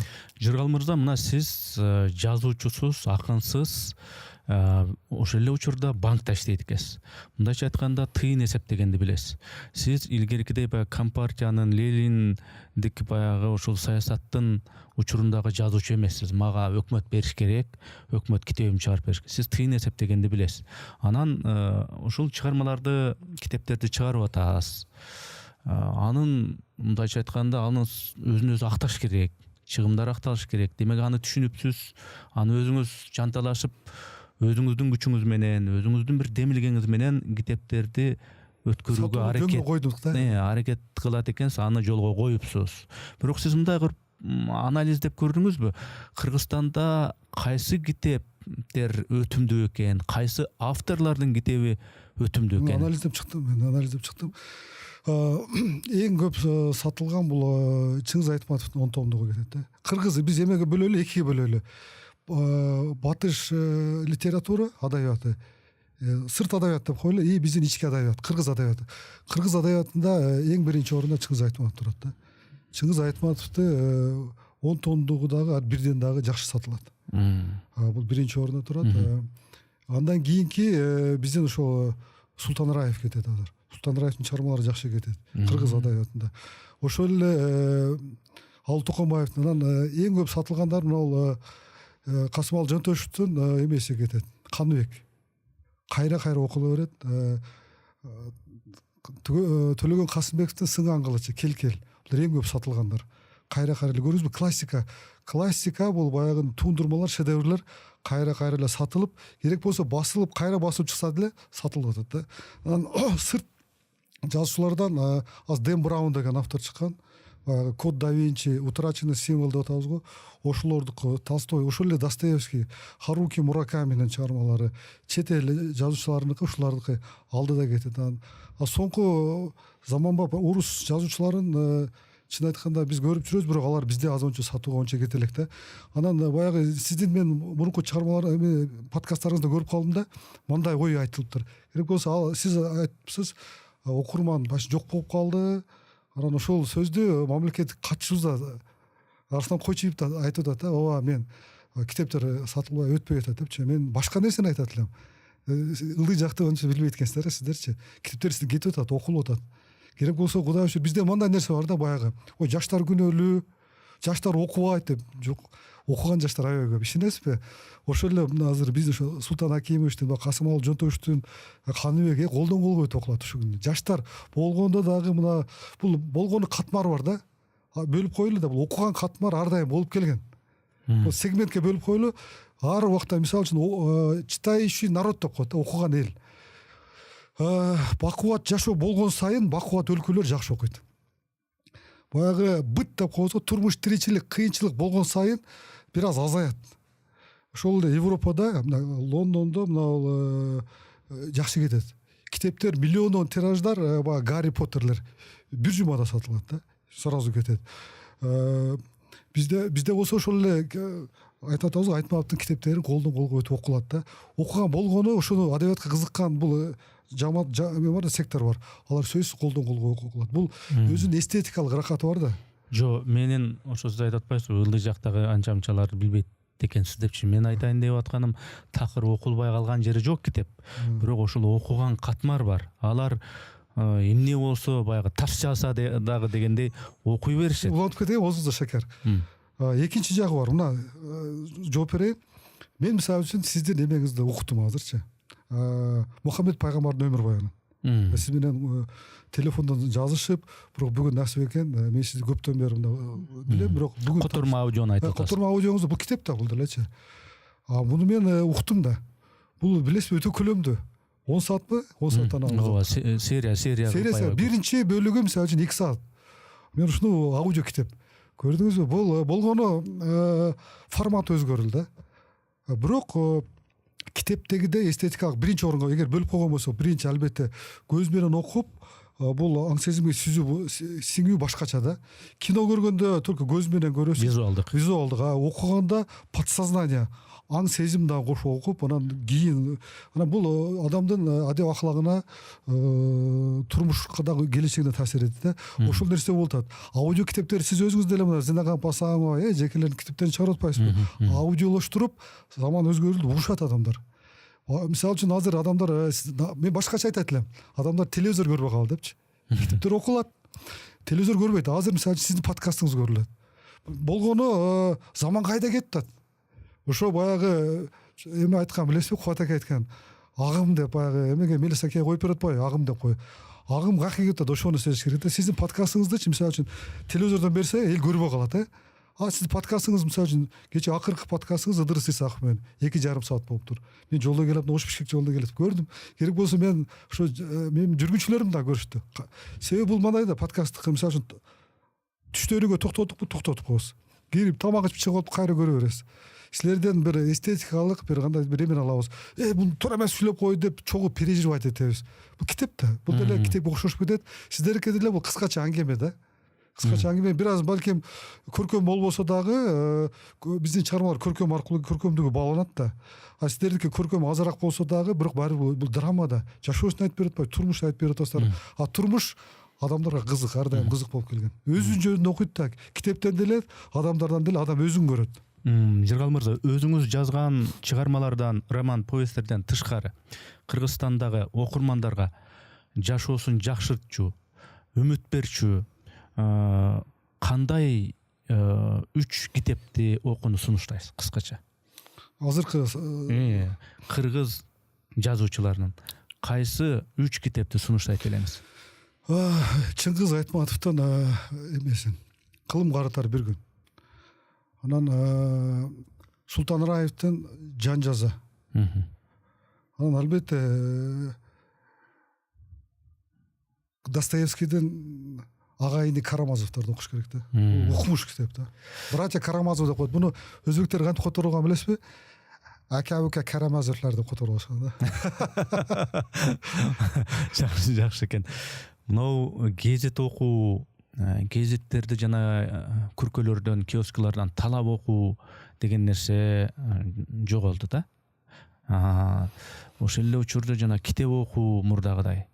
Ошол нерсенин ордун жанагы интернет технология, интернет, соц тармак, видео көрүү, кыска жана клиптик аң сезим, TikTok деп койсоң, ошол нерселерге жанагындай кыска видеолордон аябай көп бир эле убакта ошондой нерселер көбөйүп кетти да биздечи. Анан ошондо мындай десек болобу, келечекте мындай деги эле кагазга жазылган нерсени окуу деген нерсе жоголуп, жасалма интеллект чыкты.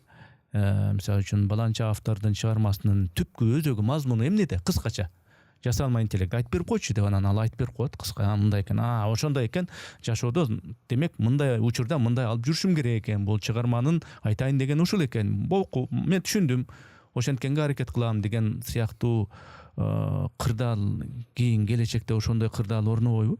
тескерисинче мына азыркы TikTok мына кыскача эмелер бар го, мына кыскача 1 мүнөттүк өзүңүз айткан 10 секундтук булар өмүр өтө кыска.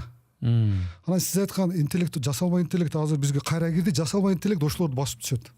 Жасалма интеллект Google'ду басып түшөт дагы, бирок мына туундурмалар деп айтайлы, шедеврлердин өмүрү узак боло берет дагы, адамзат кайра ушул чыгармаларга келе берет. Биз айттык го, Достоевскийдин ошол агайны Карамазовдор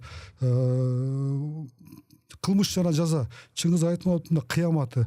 Бул нерсечи мындай да, адамдар өзгө алмаша берет, тарых да кайталанма боло берет дагычы, ошол нерсе бизге сабак болуп берет да. Бул жазуучу келечекке адамга эме берет да, мындай колокол, добул кылып берет, дың дың дың дың дың, мындай болот, ушундай болуп кетсе мындай болот деп. Андыктан мен толук ишенем. Бирок бардык китептерди деген жокмун. Туундурма китептер, классикалар, ошол эле мына Чал жана кемпир, Эрнест Хемингуэй, кичинекей китеп, 55 повесть. Ушул аркылуу бул Нобель сыйлыгын алып атат. Бул чыгармалар эч качан актуалдыгын жоготпойт. Кайра күн өткөн сайын, мисалы үчүн билесизби, эски буюм баасына чыгат, көркөмүнө чыгат. Эски буюм, мисалы үчүн өзүңүз деле эски бир жинсиңизди, пиджагыңызды кийип көрсөңүз, кооз көрүнөт. Ошондуктан азыркы наоборот TikTok'тордун заманы бул өтө кыска. Бат кетет, булчу бат болот дагы, бул тажатма нерселер да. Убактылуу гана алат дагы, руханий, эстетикалык нерселер, бул адамдын жан дүйнөсү, бул көзгө көрүнгүс да. Ошол нерсе баягында бийик нерсени каалап тула берет да. Азык, биз мисалы күндүзү тамак ичебиз го 3 маал. Азыкты да биз ар дайым муктажбыз. Ошон үчүн китепти окуган сайын адам ошодон азык да калат, жан дүйнөсү эс алат, уланып кете берет да. Туундурмалар өмүр узун болот, Кудай кааласа. Эми ыр жазган жагыңыз боюнча подкастка келгенде эле бир эмес 2 ырды аябай окудуңуз да. Эми көрөрмандар мындай поэзияга кандай мамиле кылат, жактырабы деги эле ырды, жактырбайбы, бирок сиз окудуңуз. Ырды эмне максатта жазасыз? Мындай ушундай жазгыңыз келген үчүн, ошондой ыр жазуу техниканын үйрөнүп алганыңыз үчүн эле жазасызбы, же бир мындай бир максат менен жазасызбы дейм да? Өзүңүз жашап өткөн өмүрдү, кырдаалдарды, процесстерди баяндап жазасызбы, же бирөөнүн эле окуясын угуп алып анан ушуну ыр кылып жазайынчы, бүгүн негедир ушу ыр жазгым келип калыптыр деп мындай жазып коесузбу? Тек бул хоббиби сизге? Сиз билесизби, мына Чыңгыз Айтматовдун да ырлары бар да. Кыялымда акку болуп учуп жүрөм көл үстүндө деп, анан Ашым Жакыпбековдун баягы өзүңдү көк ичинен издеп жүрөм, өзүңө көңүлүмдү түздөп жүрөм деп. Бул чыгармачыл нерсе бир кеткенде бир канча жагы кошо кетет экен. Султан Акимович чоң сүрөтчү, билесизби? Сүрөттөрдү өзүнүн китептерин мукабасын өзү тартат. Мен мисалы үчүн китеп жазганда сүрөтчүлөргө барып кайрылып, биз эми бул чын жүрөктөн мамиле кылганда ушундай болот да. Обертка, сиз айттыңыз го, кийинип келдиңиз деп. Мисалы үчүн көлдө жүргөндө да биз мисалы үчүн жылаңач сүрөттөрдү чыгарбайбыз да. Бул эстетикага туура келбейт. Өзүңдүн окурманыңдын эмесине дегендейчи. Анан ырды дагы мен ошол устаттардын ырларын окуп жүрүп, анан дагы бир устатым айтты, негизи поэзияны оку деди да. Пушкинди оку деди, Алыкул Осмоновду оку деди, Турар Кожомбердиев, Жоло Мамытовдорду. Себеби мындай экен да, бул шире болот экен да. Кыям деп коет го, орусча варенье деп коет.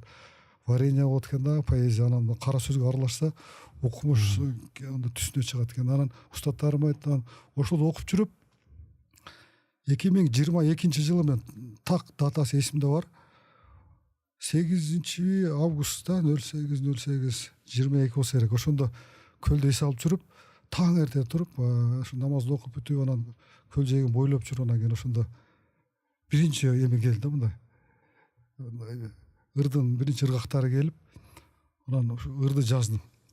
Жазып анан кийин өзүм Facebook'ка дагычы биз чыгарганда 10 жолу ойлонуп, 9 жолу толгонуп, ана чыгарып туруп, чын айтканда баягы сиз айттыңыз го, оңой эле чыгарып эспи, жазуучумду ойлоносуз деп чыгарып алып өчүп койгон убактар толуп турат. Себеби билесиз да, отзывдар деле билинип калат. Анан баягы ырды чыгарганда эле жакшы отзывдар болду. Анан ошондон баштап 22 жылы мен ошол ырларды жаза баштадым да. Анан кийин сиздин сурооңузга мен өзүм баягы ушундай суроо болуп калабы деп, анан мындай 1 августта отпаймынбы? Ошондо мына 1 ноябрь 2022 жылы Кыргыз туусуна Болотбек Таштаналиев деген агайыбыз өзү Facebook'тан жазып калды. Ушундай жыргал ырларыңы чыгарсак болобу депчи. Анан Болотбек Таштанилов деген бул өтө каардуу сынчы да. Акынды талкалап жок кылып коет. Сен жазба дегенге апарып коет да. Сен акын эмессиң, сен графомансың. Ты никто дегенге апарып коет. Же болбосо кичине үмүт берип коет. А мен бул киши жазганда коркуп кеттим. Ошо мен уже бир нерсе кылган окшойт. Гитлер капут дедим да, все. Аллаху акбар, мен уже ыр жазбайт экем. Баягындай өзүмө жазуучулугун кыла берем десем, мага айтып калды. Жыргал бир ырларыңа жөнөтчү дедилер. Мен Болотбек Таштаналиевмин дедилер. Мен айттым, ага мен сизди тааныйм дедим. Сиз ушундай чоң сынчысыз. Элестетип көрүң, баягы Фейсбуктан канчасын талкалап сындап атат да. Бул киши ушул күндө да сындайт да, сын жазат. Анан ошол киши өзү баягы маэстро өзү жазгандан кийин кыйла үмүт пайда болуп калды. Анан чын айтканда алгачкы ырларым бир аз мына ой жагынан дагы, уйкаштык жагынан да бир аз мындай солгунураак кетти. Анан бара-бара орус адабиятын, чет адабиятын, Шекспирди окуп чыктым. Шекспирден бардык ушул Гамлеттен, Отеллодон баштап бардыгын, Король Лирди дагы ыр түрүндө жазат экен да алчы. Шекспир мен ойлогом кара сөз менен жазат десе, ыр менен жазат экен. Анын фишкасы ал жөнөкөй жазат экен. Татаал эмес. Бизде мындай бир илдет бар да, жазуучулар дагы, акындар дагы жазган сайын татаалдаштырып кетип, окурмандын көңүлүн кайтып кылып ийбиз да. Өзүбүздү баягы эме билесизби?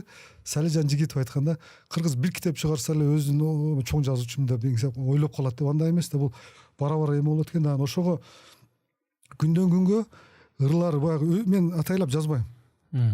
Бир ой кылт эткенде, бир мына жаз дегенде сезим келет да, ошондо. Ырларда мындай болгон нерсени жазасызбы? Чындыкты жазасызбы? Мисалы үчүн сүйүү жөнүндө, бир сулуу жөнүндө жазып атсаңыз, ошол сүйүүнү жон төрөңүз менен сезип, чындап эле сүйүп атам, чындап эле суктанып атам деп ушинтип жазасызбы? Же тек гана бирөөнү байкап туруп, ошонун образын, эмоциясын өзүңүзгө мындай жан дүйнөңүздөн өткөрүп туруп, ошонун сезимин мындай баяндап, анан сүйөм күйөм деп жазасызбы? Бул лирика боюнча айтканда да, турмуш боюнча да ар түрлүү тема жазылат. Эми лирика боюнча айтып калдыңыз, менде бул суроо менде да болгон. Анан күндөрдүн бир күнүндө мына биздин кыргыз элине аттын кашкасына таанымал кыргыз эл акыны Кожогелди Култегин деген агайыбыз бар. Сооронбай Жусуповдун шакирти болот. Ошол агай Ошто жолугушуу өткөрүп калды. Анан биз бардык, баргандан анан ушу суроону беришти да Кожогелди акегечи. Өзүңүз жашыңыз 60ка чыгып калса, шөл бир кыз сулууга тигинде моундай сүйдүм, күйдүм, өлдүм, күйдүм деп жазып атасыз. Жеңе муну алдыңызда отурат. Сиз азыр деле сүйүп атасызбы дегенде агайдын ушул сөз жообун мен туура кабыл алдым да. Ал айтат, мен ушу сүйүү жөнүндө жазганда лирика деп коет да, бөлүнөт. Лириканы жазганда дейт, мен андай көзүм жумуп, бала кездеги, студенттик көздеги сүйүүлөр эске келгенде, кино лентада болуп кайра эле кайтып келет да. Сизде деле мектептеги мына ашыктык эмелер бар да, сезим. Ар бир адамда жашайт. Баягы чекеге бырыш түшсө да жүрөккө тырыш түшпөйт дейт го. Жүрөк бул бардык нерсени сактала берет экен да. Анан ошону элестетип жаза берем дейт. Менде деле ошондой эми баштан өткөн нерселер болгон да, мына бала кездеги ашыктык, студенттик кездеги ошолорду элестетип анан жазуулар болот. Бирок негизинен меники көбүнчө мындай кылт эткен бир тема өзү келип калат. Ошону анан Кожогелди агайдын мындай айткан сөзү бар да, ыр жазылса дароо жазылат деген да. Анан жазылбаса таштап койгулат, бул эми чыкпайт дейт. Ошондо сиз мына быйыл апрелде эле мынтип ыр жазыпсыз да. Күтүп сени арбалсам дейм жүзүңдү, күнгө карап салыштырам көзүңдү. Сага окшош ар караңга кылчактап, түн уйкумда издеп жөнөйм өзүңдү деп. Ошондо эми бул чыгарма, бул поэзия түшүнүктүү. Бирок сиздин эми жубайыңыз бар, бала чагаңыз бар дегендейчи. Ошондо сиз болуп өткөн нерселерди элестетип жазып атасызбы? Азыр арып алып аткан жоксуз, аялыңыз бар туруп. Азыр сүйүп аткан жоксуз, азыр эңсеп аткан жоксуз да ошондо, Чындап айтайлы, бул өзүңүз дагы мындай баягы акыл парасаты күчтүү инсандардын бирисиде бул нерсе бар да, азыр деле болушу мүмкүн. Чындыкты ачык айтайлы, болгону биз күндө шайтан менен нафси менен күрөшөбүз да. Азыркыдан да кичине бар экен да азыр. Жок, болуп калыптыр, өзүңдү токтотосуң дагы, болуп калышы мүмкүн. Бирок болгону баягы эмеден, рамкадан чыкпастан, бирок жүрөктө чыныгы сезимиңизди жазып кое бересиз да. Болгону баягы эмеге ашып кетпейсиз. Адеп токтотот да. Адеп токтотот. Болбосо баягындай ачык айтканда таясын дагы шерменде болосуң дегендей. Эстетикалык карап, ошол нерсеге тык эте түшө жазып коюш мүмкүн. Эми аны таңаңга болобу. Эми сизден моундай бир пикириңизди билгим келет. Глобализация ааламдашуу болуп атат. Биз кыргыз деген калкпыз. Өзүбүздүн тилибиз бар, наркыбыз бар, салтыбыз бар дегендей. Ошол глобализация ааламдашуу доорунда ошол өздүгүбүздү, иденттүүлүгүбүздү кантип сактап калабыз деп кээ бирки ушул акыл парасаттуу кишилер ойлонушат экен. Деги эле ушинтип ойлонуунун кереги барбы? Глобализация болуп атса, анан кийин мен баланча улутмун, ошол улуттугумду сакташым керек дештин зарылчылыгы барбы? Баары адам атанын урпактары, баары бир тууган болуп атса, акыры барып бир тил болуп калат, бир мындай линия менен баардык адамдар бири-бирин түшүнүп калат. Ошондо дүйнөдө чыныгы ынтымак болот дегенге кетип аткан жокпузбу? Бул өтө чоң суроону бердиңиз. Мен мындан баштайын. Мындай нерсе бар. Бул чоң сиз ошол Дэн Браундун утраченный символ, жоготулган символ деген окуган эмессизби? Ошолдо ушул нерсени айтат да. Бул утраченный глобалисттер бар. Ошол эле Капитолийде эмесине түшөт да, көркөм кыскача айтканда ошолор дүйнөгө өзүнүн келечектеги баягы алтын миллиард, золотой бриллиант деп коет го, миллиард. Ошолор калат тигинде мындай деген олор чоң программасы бар. Ошону айтып берет да кыска бул жердечи. Анан сиз айтканда ошолдой кыйын дөөш алардын киттеринин арасында кыргыз кантип өзүн эме кылыш керек, сактап калыш керек. Эми бул жерде мен дагы сизге суроо бергим келет да, сизге өзүңүзгөчү. Мисалы үчүн биздин улуттук оңгуларыбыз көп да. Анан ошолордун арасында караңыз, мына эр катын бар да, Алымбек Татка, Курманжан Татка деген. Бул өтө биздин чоң фигуралар да, тарыхый орду бар. Ошолор сиз айткандай бизге уңгу да, андай үлгү да, анан кийин улуттун ханышасы деген эмеси бар экен. Курманжан Татканчы. Эми сизге суроом бар да. Ушул экөөнүн кимисинин кадыры бийигирээк? Эми ким кайсы мунарадан карайт? Сиздин пикириңиз. Чын жооп бериң да, бирок. Жок, кадыры болгондо авторитет ачык эле айтайлы, таразага салсак да. Ар кимдин өзүнө жараша мындай касиети бар. Чын жооп берсеңиз. Жок, мен чындап эле айтып атам. Аялдын аялдай Курманжан Татканын кадыры бар. Алымбек Таткадай бирине бири салыштыргыс, бири өйдө бирди төмөн дей алгыс, өзүнө жараша кадыры бар. Мен өзүм пикирим айтайын, бул жеке менин пикирим. Менин пикиримче Курманжан Татканын аброю бийик. Бул ошо сиз айткан суроого иденттүүлүктү сактоо боюнчачы. Бирок азыр айтабыз, азыркы мезгилде Курманжан Татканын аброю бийик. Келечекте ушундай да болушу мүмкүн. Бирок Алымбек Татка менен Курманжан Татка экөө таанышканда кимисинин статусу, аброю бийик эле, билесизби? Алымбек Татканы кылганда Алымбек Татка азыркы Жеңиш Токторбаев Ош шаарынын мэри болуп атпайбы? Элестетип көргөн Жеңиш Токторбаев азыр эми Курманжан Татка статусу кандай болгон билесизби? Эрден чыккан.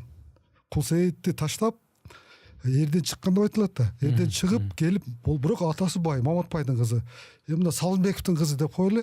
Салымбековдун кызына же Райым Миллиондун кызына мына Жеңиш Токторбаев келип атат. Мэр болуп келип атат. Элестетип көрүң, азыр Жеңиш Токторбаевдин авторитети азыр дүйнөнүн казактар баардыгы тан берип атпайбы, суктанып атат. Ошондо болуп келсе, ал кезде Курманжан Татка эмеси репутациясы да жакшы эмес. Биринчи эрден чыкты, экинчиси баягы качып келди, андай мындай деп. Бирок турмуштагы болгон окуялардан кийин Курманжан Татка бул эмеси чоң статуска ээ болду да. Бул жерде эмнени айтайын деп атасыз? Айтайын, ушул иденттүүлүктү сактоо максатында да.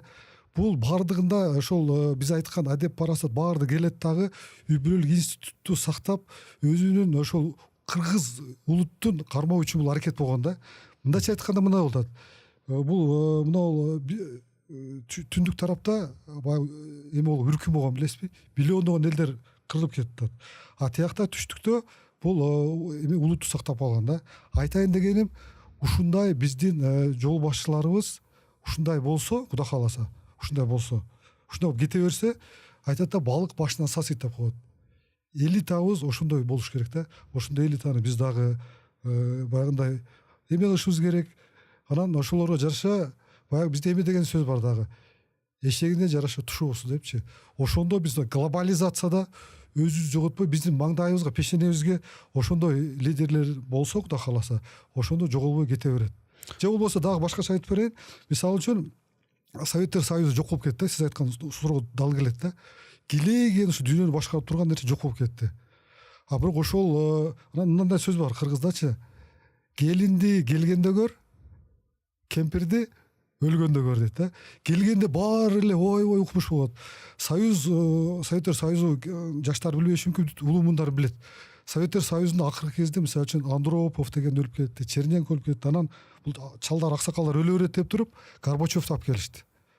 Горбачевду алып келгенде бул гласность, айкындуулук, перестройка, кайра куруу, сиз айткандай глобализация ушул убакта эле басып аткан.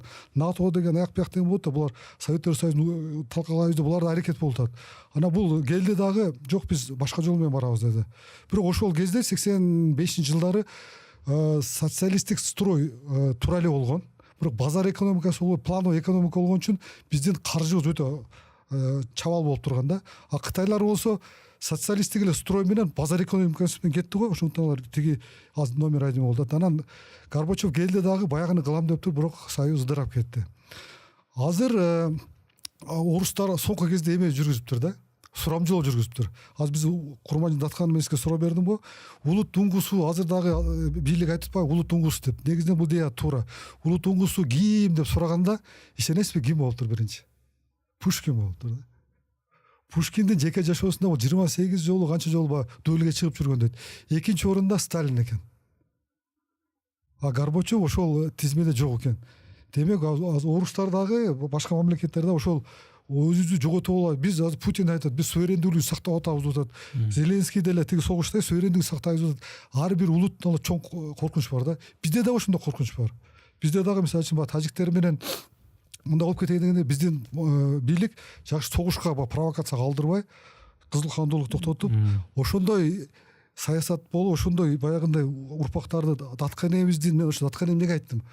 Ошондой кетсек, мамлекетибизди сакташ үчүн камчыны эмеге салды, садака болуп кетти. Сразу эле берген жок.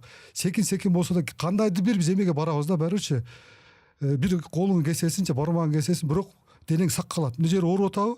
Ошол жер кесип бересиң, бирок дене бүтүн калат дегенден кийин мамлекеттүүлүктө деле ушундай датканелерде ойлонгон, мамлекеттүүлүк, государственник деп коет да. Мамлекетчил болуп ойлонгон инсандар Кудай кааласа бактыбызга турган убактарда Кудай кааласа жоготпойбуз. Бирок эгер ошол эле баягы Осман империясы жоголгондо Советтер мына Горбачевго окшогон инсандар келип кала турган болсо, андачы биз глобализацияга туруштук бере албайбыз. Тилекке каршы. Ошондо мен иденттүүлүк, кыргыз иденттүүлүгү, кыргыздын өздүгүн сактап калуу боюнча суроо бердим. Сиз Курманжан Датка менен Алымбек Датканы мисал кылдыңыз. Мен бирок түшүнгөн жокмун. Кыскача айтып койсоңуз дагы. Мурда ошо Алымбек Датканын барктуу, ушу авторитеттүү киши эле.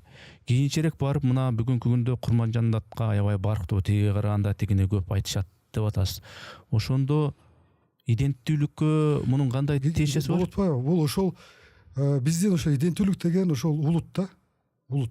Улутту кырылып жок кылбастан, ал мамлекеттүүлүктү дагы, иденттүүлүктү дагы адамдарды сактап калды, тилди сактап калды. Ал билесиз, орустар менен соодалашканда айткан. Хорошо, тиги эмени мындай кыла, баламы бопту дарга асал, бирок кийин аны деле камчыны деле актап атат, бирок айтат. Тилибизге тийишпейсиңер. Динибизге тийишпейсиңер. Эрежелерди койгон. Юрист окшоп, өзү юрист болсо да парасат жеткен да, ошону айтып атам да. Иденттүүлүк ошо датканебиздей болуп, датка атабыздай болуп кетсек деп ушундай мындай айтам. Түшүндүңүзбү? Ошо себеби барычы тарых кайталана берет деп айттым го. Тарых камчылар, мисалы дагы эле азыр бир камчыбыз эме болду го, өлүп кетти го, туурабы? Ошо мурунда ушундай камчылар өлгөн. Эч нерсе өзгөргөн жок, өзгөрбөйт да. Тарых кайталана берет, каармандар гана өзгөрөт, сюжет ошондой эле кете берет. Кардын башын кар жейт, кандын башын кар жейт, майдын башын май жейт. Демек, ата бабаларыбыздын наркыгын өткөн ошондой Курманжан Датка, Алымбек Датка жана башка ушундай көрүнүктүү инсандардын, мындайча айтканда, ошолордун кадырын, ошолордун калтырып кеткен иштерин унутпастан, ата бабаларыбыздын дагы жасап кеткен иштерин сактап, эсибизге бек тутушубуз керекпи? Сөзсүз. Глобализация болмоктон эмне болсо дагы. Глобализация басымдылайт. ошо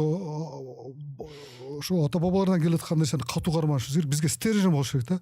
Булар бизге ошол маңдайыбызда илинип туруш керек. Башаралын чокой деп коет. Ата бабалар демекчи сиз өзүңүз мындай Ошол жети атаңызды мындай билесизби? ооба билем. Толук билем. Айтасызбы? Айтам. Токторбай, Сулайман, Шайымкул, Кубат, Кучкак, Кучкат, Өмүр, жетинчисин унутуп калдым шеда. Демек, бирок баары бир ошо ата бабаларыбызды жасаган иштерин, алардын өздөрүн унутпашыбыз керек деген бул баары маанилүү экен да, ошондо. Мисалы үчүн мынантыш керек да.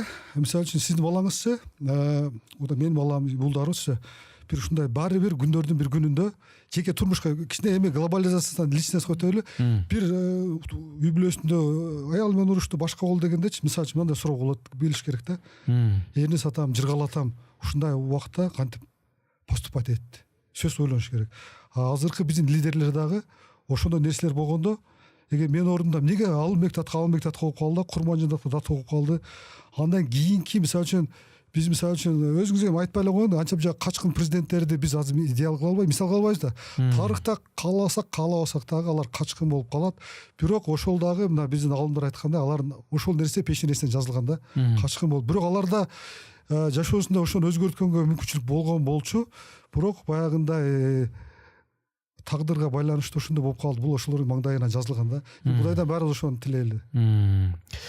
Мына бул акыркы кезде Кыргызстандагы бир реалдуу нерселерди айталы. Мугалимдерге кайсы бир деңгээлде көңүл бурулуп атат. Мектептер салынып атат. Доктурларга, медиктерге көңүл бурулуп атат.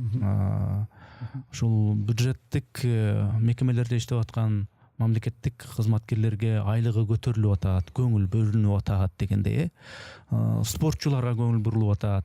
Стадиондор салынып атат дегендей, кайсы бир мелдештерге катышып келген спортчуларга кол чап, машинелерди берип атат дегендей. Же болбосо УКМК, ГКМБнын кызматкерлерине мына силерге имараттар деп жерлерде имараттарды жаңыртып салып берип атат. Башка шарттарды түзүп берип атат дегендей. Аскер коргонуу тармагына көңүл бурулуп атат. Имараттарын дагы жапжаңы кылып, ар кайсы керектүү бөлмөлөрдү салып, комфорттуу кылып дегендей көңүл бурулуп атат да. Анан акын жазуучуларга кандай көңүл бурулуп атат?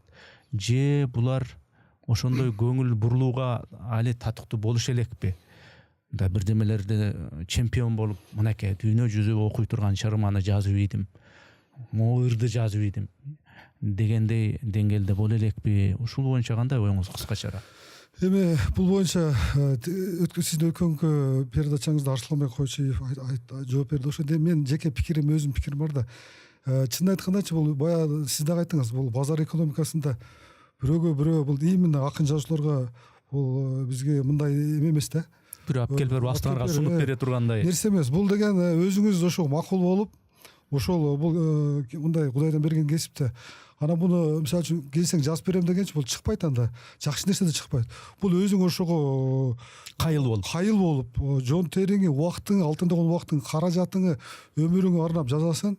Анан кийин чыкпай калса деле, мисалы үчүн эменин Булгаковдун Мастер жана Маргарита деген шедевр чыгармасы бар да. Ушул чыкпай калган. Ал акыркы бүтпөй да калган. Бүтпөй калган чыгармалар бар да. Бүтпөй калган боюнча бунун аялы, үчүнчү аялы болгондо дагы ал өлгөндөн кийин бир 25 жылдан кийин чыккан да. Ошондон ол чыга турган чыгарма кийин чыгарылып, көңүл бурушунун да кереги жок. Көрдүңүзбү, көңүл бурулбаса деле ушундай тундурмалар кийин ташка тамга басканда калып кала берет. Мисалы үчүн тескерисинче, мен мисалы үчүн акын жазуучулар капа болушу мүмкүн, мисалы үчүн эме деп көңүл бурулуш керек деп. Көңүл бурулса жакшы болот албетте. Бирок негизинен анда бул баягы капаска салган булбулдай да. Бүркүттү деле капаска салып коюң, ал уча албайт да. Бүркүт өзүн качан жакшы сезет? Асманда учканда. Ал өзүнүн жер шарын көрөт, баардык нерсени көрөт. Сууну көрөт, тоону көрөт. Анан ошону бийиктен жакшы нерсе жазат да. Адам жазуучу жон тери менен баардык нерсени басып көрөт, өзү дагы сыгылат, урунат, бирөөдөн көрөт. Анан жон териси менен ошо идеяны жазат. Акындар болсо баягы чындап кысталып, Кудай берген ошол бир таланты менен, эмгеги менен жазылып кала берет да. Улуу чыгармалар деле, мисалы үчүн ошол Европада мындай эмелер жок, союздар жок да. ошол эле Джек Лондондор аябай кыйынчылык менен мисалы үчүн Мартин Иденди автобиографиялык чыгармасынан окусаңыз керек. Ал эмеде кыйынчылык менен матрос болуп иштеп 300 сомдон иштеп атат. Азыр бизде мисалы үчүн Бишкекте азыр бир күндүк иштегениңиз менен угушум боюнча жумушчуларга 1000 сомдон 3000 сомго чейин төлөйт экен. Ал 300 сомго бир жумада 2 жумада алган. Мен сурайын дегеним Жыргал мырза, мурдагыдай болуп тете Арашанга бакшага көйкөлгөн Арашанга алып барып ушу жазуучу менен акындар ушул жерде отуруп алып туруп чүйгүн тамактарды жеп ошол жерде бир илхамы келсе бир жазсынчы ушу аңгеме повесть романдарды дегендей мамиле болбойт. Жазуучу акындар кадимгидей кыйынчылыкты көрүп, элдин арасындагы жана тагдырларды көрүп, балким жон тери менен сезип, анан кийин турмушту, накта турмушту жазыш керек дегенди айтып атасыздар. Кыска жооп берип коеюн, мындай эле айтсам болот да. Марага азыр мисалы үчүн эме сиз айткан спортсмендер чыгып, мыктысы чыкпады. Жол Махмудов деле биринчи келгенде айтпады, мен олимпиадалык эмеге кошпогой депчи. Көрүңүз, өзү чыгып алган баягындай. Акыркы моменттерде бул путунан травма алып тургандан кийин болсо Японияга барбай калмак да. Чыгып анан ал тияктан экинчи орунду алып келди. Признание алды. Ага чейин муну деле признание болгон эмес да. Пешенеси ачылып калды. Жазуучуларда деле мындай да, марага кете берет. Кызганыч болбош керек, баардыгы чуркай берет. Кимдин аты биринчи келсе, жакшы алдыга келсе, биринчи келбесе да ошол нерсе кете берет. Бул мыйзам ченем нерсе. Коом өзүнөн өзү баары бир аны тааныйт. Электеп тандап алат. Электе ким мыкты чыгармалар калат, мыкты нерсе анан коомдон коомго уланып кетер. Же болбосо ошол китептер чыгат, эч ким окулбай боюнча текчеде калып кете берет, жыртылып жок болот. А эгер туундурма болгон жакшы чыгармалар болсо, обондор чыгат жакшыларга, керек болсо обону жок деле жөн деле окула берет. Пушкиндин ырларынан чыккан эмес туурабы? Сөзү Александр Сергеевич Пушкиндики деп айтпайт да. А Пушкиндин эч кандай эл акыны деген деле наамы жок. Эмгек сиңирген акыны деген деле жок да. Пушкин бул өтө мындай тоокелге барган киши болгон да, тоокелчи болгон. Тоокели ойлонгуча тоокелчи тоон ашат дейт го, бул тоон ашкан ушундай нерсе да. Бирок жүрөгүндө эмеси болгону чоң. Анан буда да күчтүү жери бул жети баягы бубалары Ганнибал, Курама темир курч болот да, бирок африкалык болгон да. Эми эмнени жазыш керек деген маселе дайыма актуалдуу бойдон да. Бүгүнкү замандын өзүнүн адамдары бар, өзүнүн каармандары бар, өзүнүн ушул ар кандай тагдырдагы өйдө ылдыйлары бар алардын, бүгүнкү замандын демин.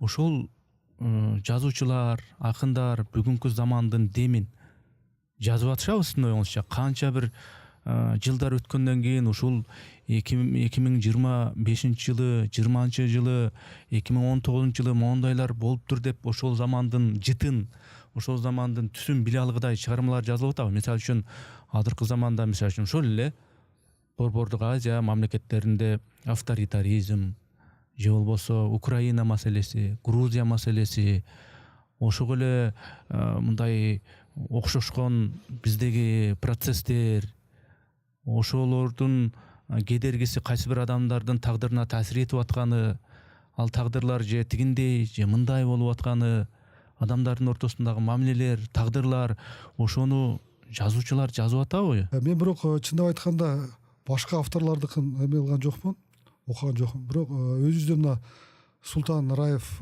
жазды, мына Жан жазаны. Жанын жазасы деп жазды. Бирок бүгүнкү күнү окшотуп жазды дагы, бирок бул тарыхый чыгармачылык, короллер Жан жазадачы, мына эмени айтып атпайбы, Чыңгыз хан баарын алып келип жазды. Анан башка авторлордукунан эме кылбадым. Топондо болсо беги эмени жазып атат да, баягы мурунку топон болгон эми кайрадан топон болуп кетиши мүмкүн депчи. А мен болсо мына Багажник деген романымда сиз айткандай ошо эмени жаздым да, сиз суроо бердиңиз го, глобализация депчи. Бул 3-4 кабаттан турат, катмардан каттама окшош. Ошо бир жагы ошол эме бүгүнкү күн бар да. Мисалы үчүн азыр Америка өзүнүн эмесин таңуулап атпайбы? Мисалы үчүн глобализация, анан эрежелерди, ошол жерде менде ошо баш каарман Джеймс Картер да. Джеймс Картер дагы анан кийин биздин кыргыз болсо Табалды. Табалдыга сен жакшытан болсоң, ордуңду билсең, сен деген багажникте ордуң деп тыят да. Мындайча айтканда Джеймс Картер тигини ордуна билет болгондо дагы Ош Бишкек жолуна, Чычкан жолунда биздин Кыргызстандын жеринде айтып атат да. Мындайча айтканда азыр деле ошондой нерсе болуп атат да. Өзүңүз айтканда Украина, Россия бул геосаясаттын куралына айланып ошол нерсеге кааласа каалабаса дагы ушу вовлеченный болуп тартылып кетип атат да. А бизде дагы ошондой коркунуч бар. Ошону мен бир аз кылып жазуучу катары эми аны окуш керек да. Азыр баягы биздин эмебиз жетпей калат. Ошол нерсени кылып айткан. Экинчи каарман ал жерде Цзиньцзин деген бар. Кытайда болот. Кытайда азыркы бул билинбеген менчи кытайлык экспансия деген бар, билесизби? Америка мындай үстөмдүк менен, мындай диктаторство менен, муштум менен эме кылсачы, бул кытайлар баягы жылаанга окшоп ажыдар да булар. Секим экономикалык жагынан дүйнөнүн көп жерине ээлеп коюшту буларчы. Алар өзүнүн саясатын жүргүзүп атат. Бизге баягы жээндер пайда болуп атат. Билинбеген мен ошон үчүн биздин бир карындаш кыргыздын аты Цзиньцзин болот да. Кыргыз кызы Кытай окуп атат. Мен антан коңгуроо чалып атам, мындай биздин кыздарда жээндер көп атат депчи. Ошол нерселер да берилет. Айтайын дегеним ошо мен багажимде бар. Кудай кааласа мен үмүт кылам келечекте дагы өз баасын алат депчи. Жазуучу акындар эл көрбөгөн, сезбеген нерсени алдын ала көрүп, туюп, элдин авангарды болуп, ошо чыгармалары аркылуу элге кайра сунуп туруш керек делинет да. Анан кийин ошо биздеги акын жазуучулар элдин астында жүрөт деп ойлойсузбу, же мындай артта калып эл сүйлөгөндөн кийин анан сүйлөп ушундайбы, кандай ойлойсуз? Тилекке каршы азыр моюнга алышыбыз керек. Биздин акын жазуучулар азыр артта да. Артта калып кетти. Себеби бул нерсе бизге баягы эме болуп калдык да, баягы упчун алып коет го. Упчун алып койду да, бизде баягы жасалма баягы эме бар эле да, молоко бар эле. Өзү айткан баягы жазуучулар союзу, мамлекет арашаңа апарып, тойгузуп, керек болсо ичимдиктерди дагы берип, мунун жазасын деп анан азыр болсо мында блогерлер эмелер кетип атат, эркин журналисттер укмуш өздөрү гана элдин көйгөйүн күндө күн алыс ар бир коомдогу бүгүнкү болгон окуяларга пикирин жазып атат. Биздин акын жазуучулар болсо тиякты ак үйдү карап, биякты карап, балким наам алып калам деген бизде бир балекет оору бар да. Кокусунан мынтип айтып койсом, кийин соңу бул чоң оору да, болезнь да.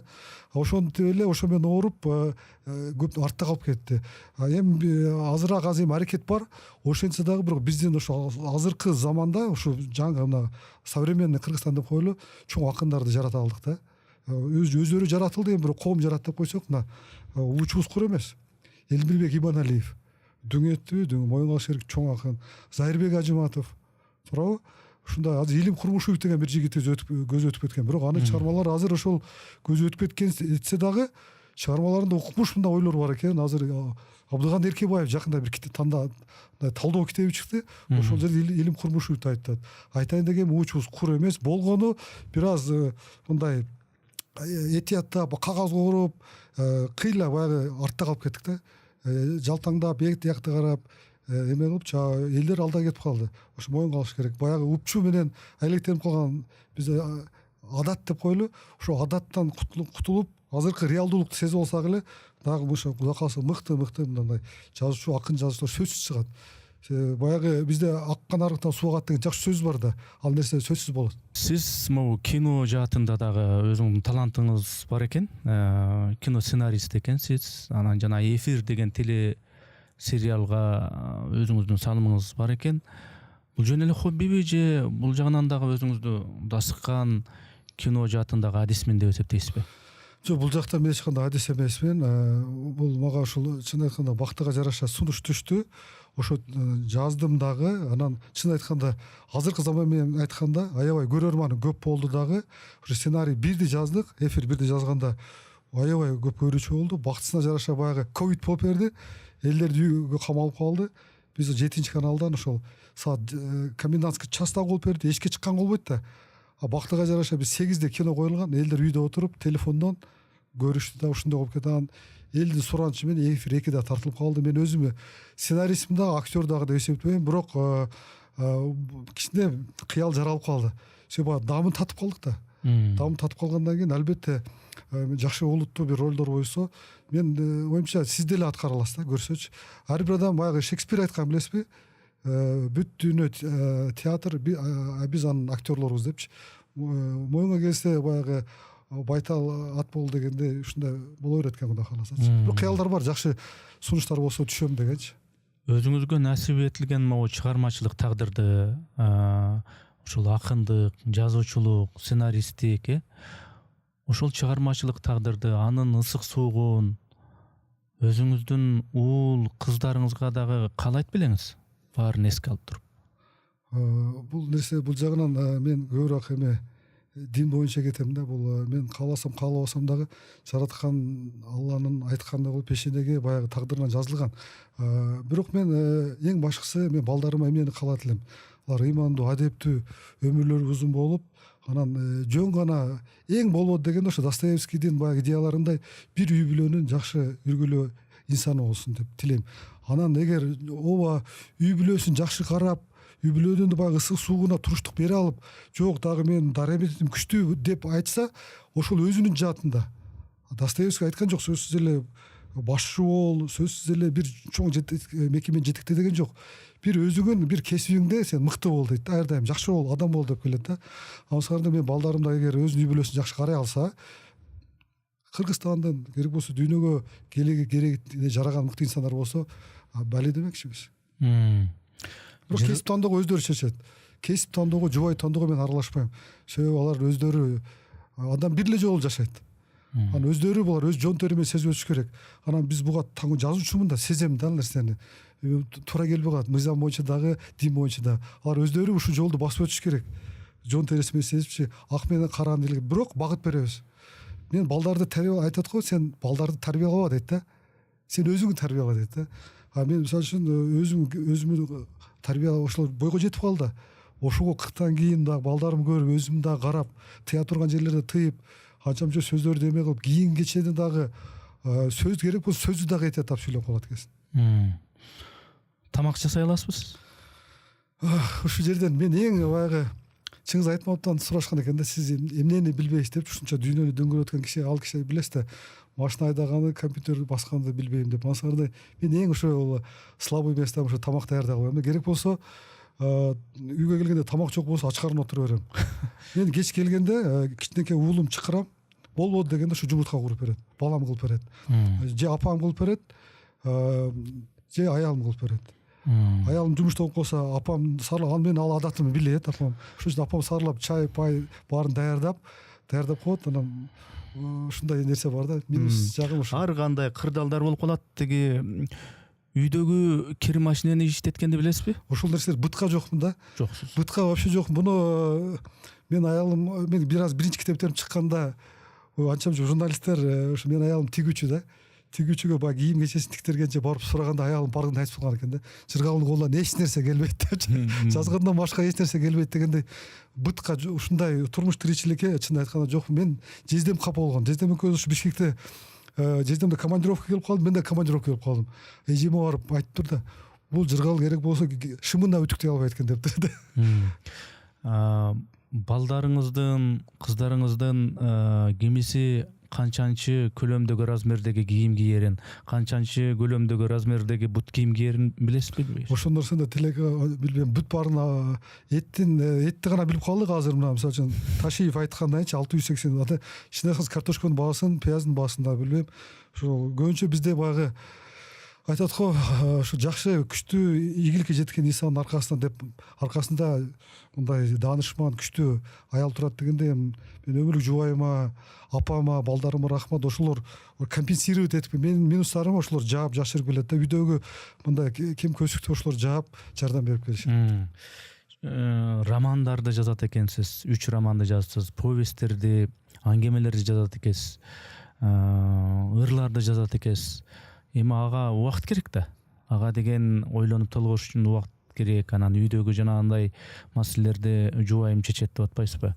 Ошол жубайыңыз ушу сиздин ошол роман жазсын деп, повесть жазсын деп, өзүнүн анча-мынча карьерасынан, өзүнүн кызыкчылыктарын тыйып, сиздин кызыкчылыгыңызды жогору койгон мантемдер да болот экен да, э? Ушундай болуп калды. Буну Мелиса Абекаров раматтылык ошолор ушундай эме берди да. Сен ушундай сен башында биринчи баягы үй бүлөлүк кеңеште айттым го, ал каршы чыгып ушундай болгондон анан Мелисеге айтты да, сен эми ушундай инсан менен болдуң. Бул түнү дагы ушундай эме келип калса, баягы эм келип калса, бул баласы ыйласа, бул түшү эмизиш керек депчи.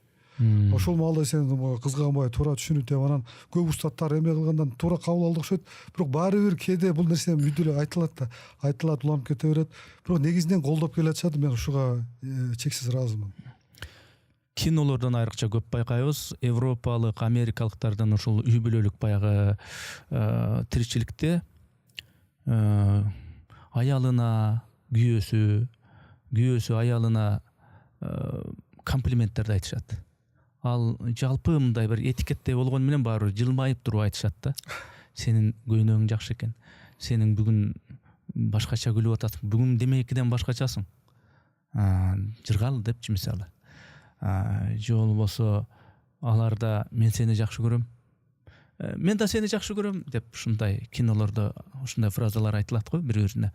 Анан силердин үй бүлөлүк турмушта ушундай нерселер айтылабы же бул эми менин жакшы көрөрүмдү баары бир билесиң да дегендей туюк мамилеби? Жеке суроолор кетип калды.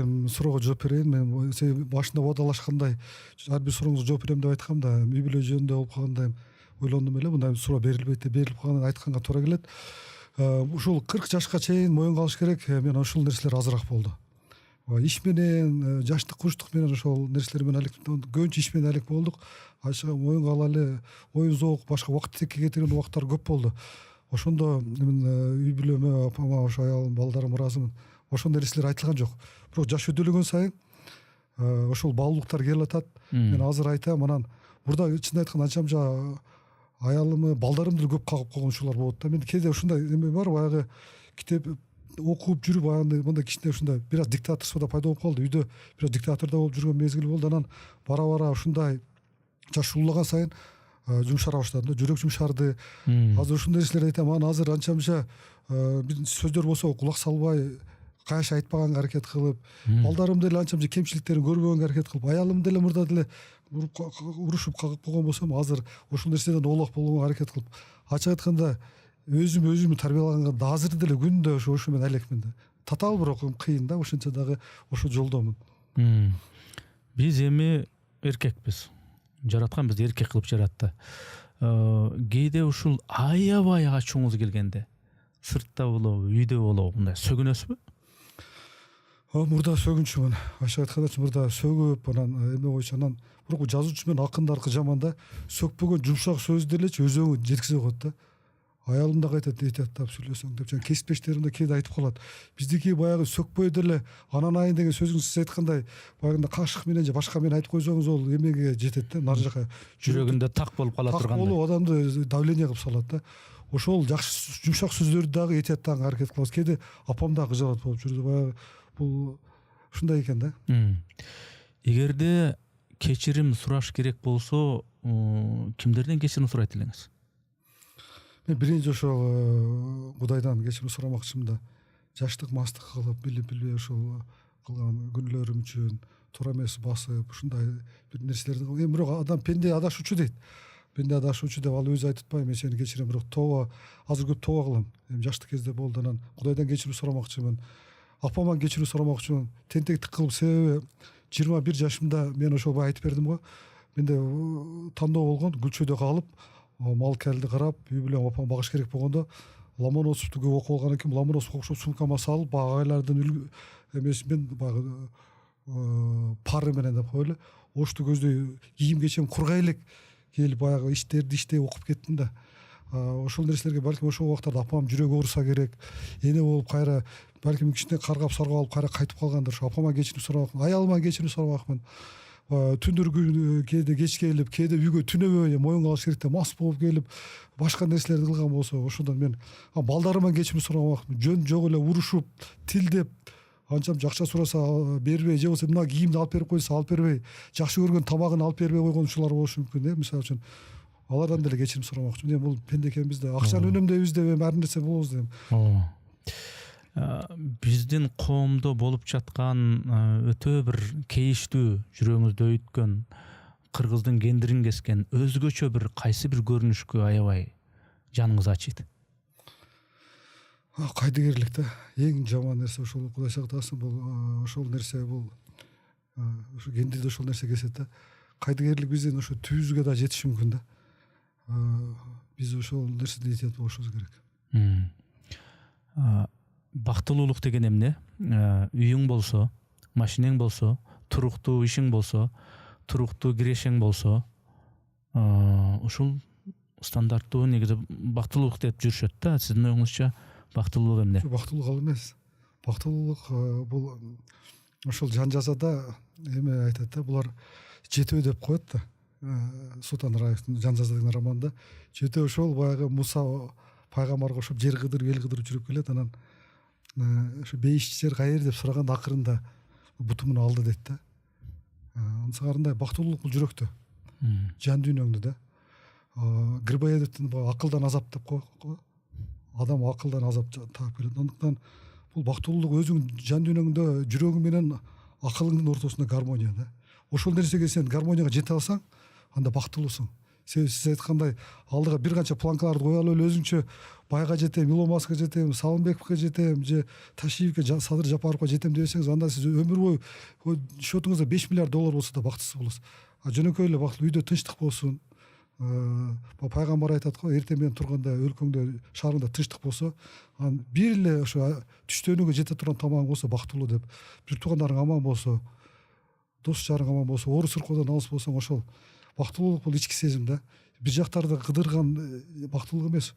Ошо сенин жакшы санаалаштарың ошо жаныңда жүргөн ушул эң чоң бактылуулук да. Жыргал мырза, эми баягы башын ырдан баштадыңыз эле, поэзиядан.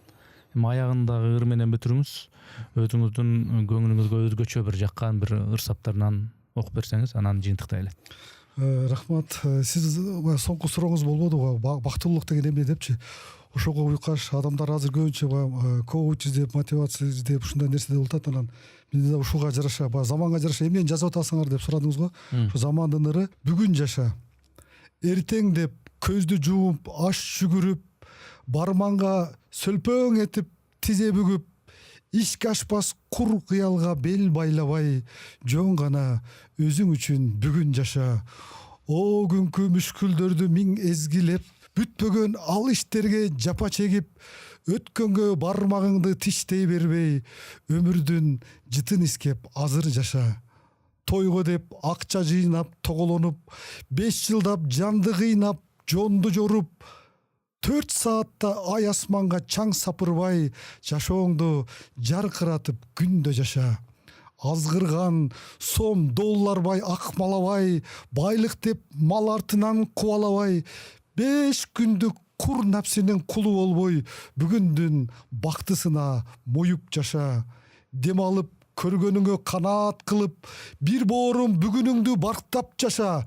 Суу ичип басканыңа шүгүр кылып, көрпендем бүгүнүңдү сүйүп жаша. Керемет. Эми сиз айткандай болуп жашаганга аракет кылалы. Жакшы нерселер айтылды. Анда эмесе ушул биздин подкаст жыйынтыкталып атат. Атайын оштон бери төө ашууну ашып атайы келдиңиз, жакшы ойлорду айттыңыз. Ар бир берген суроолорума өзүңүздүн жан дүйнөңүздөн чыккан пикирлерди ачык билдирдиңиз.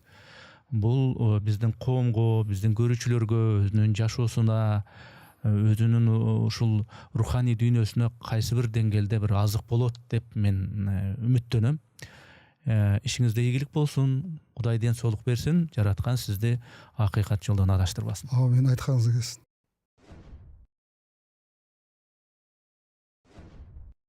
Урматтуу катталуучуларым, биз мамлекеттен же бир коммерциялык уюмдардан каржыланбайбыз. Мээнетибизди каржылай колдонуу каалоочулар үчүн эсеп капчыктарды, номерлерди жазып койдук. Урматтуу достор, катталганыңыз, бөлүшкөнүңүз, жакса жакты деп басканыңыз биз үчүн маанилүү.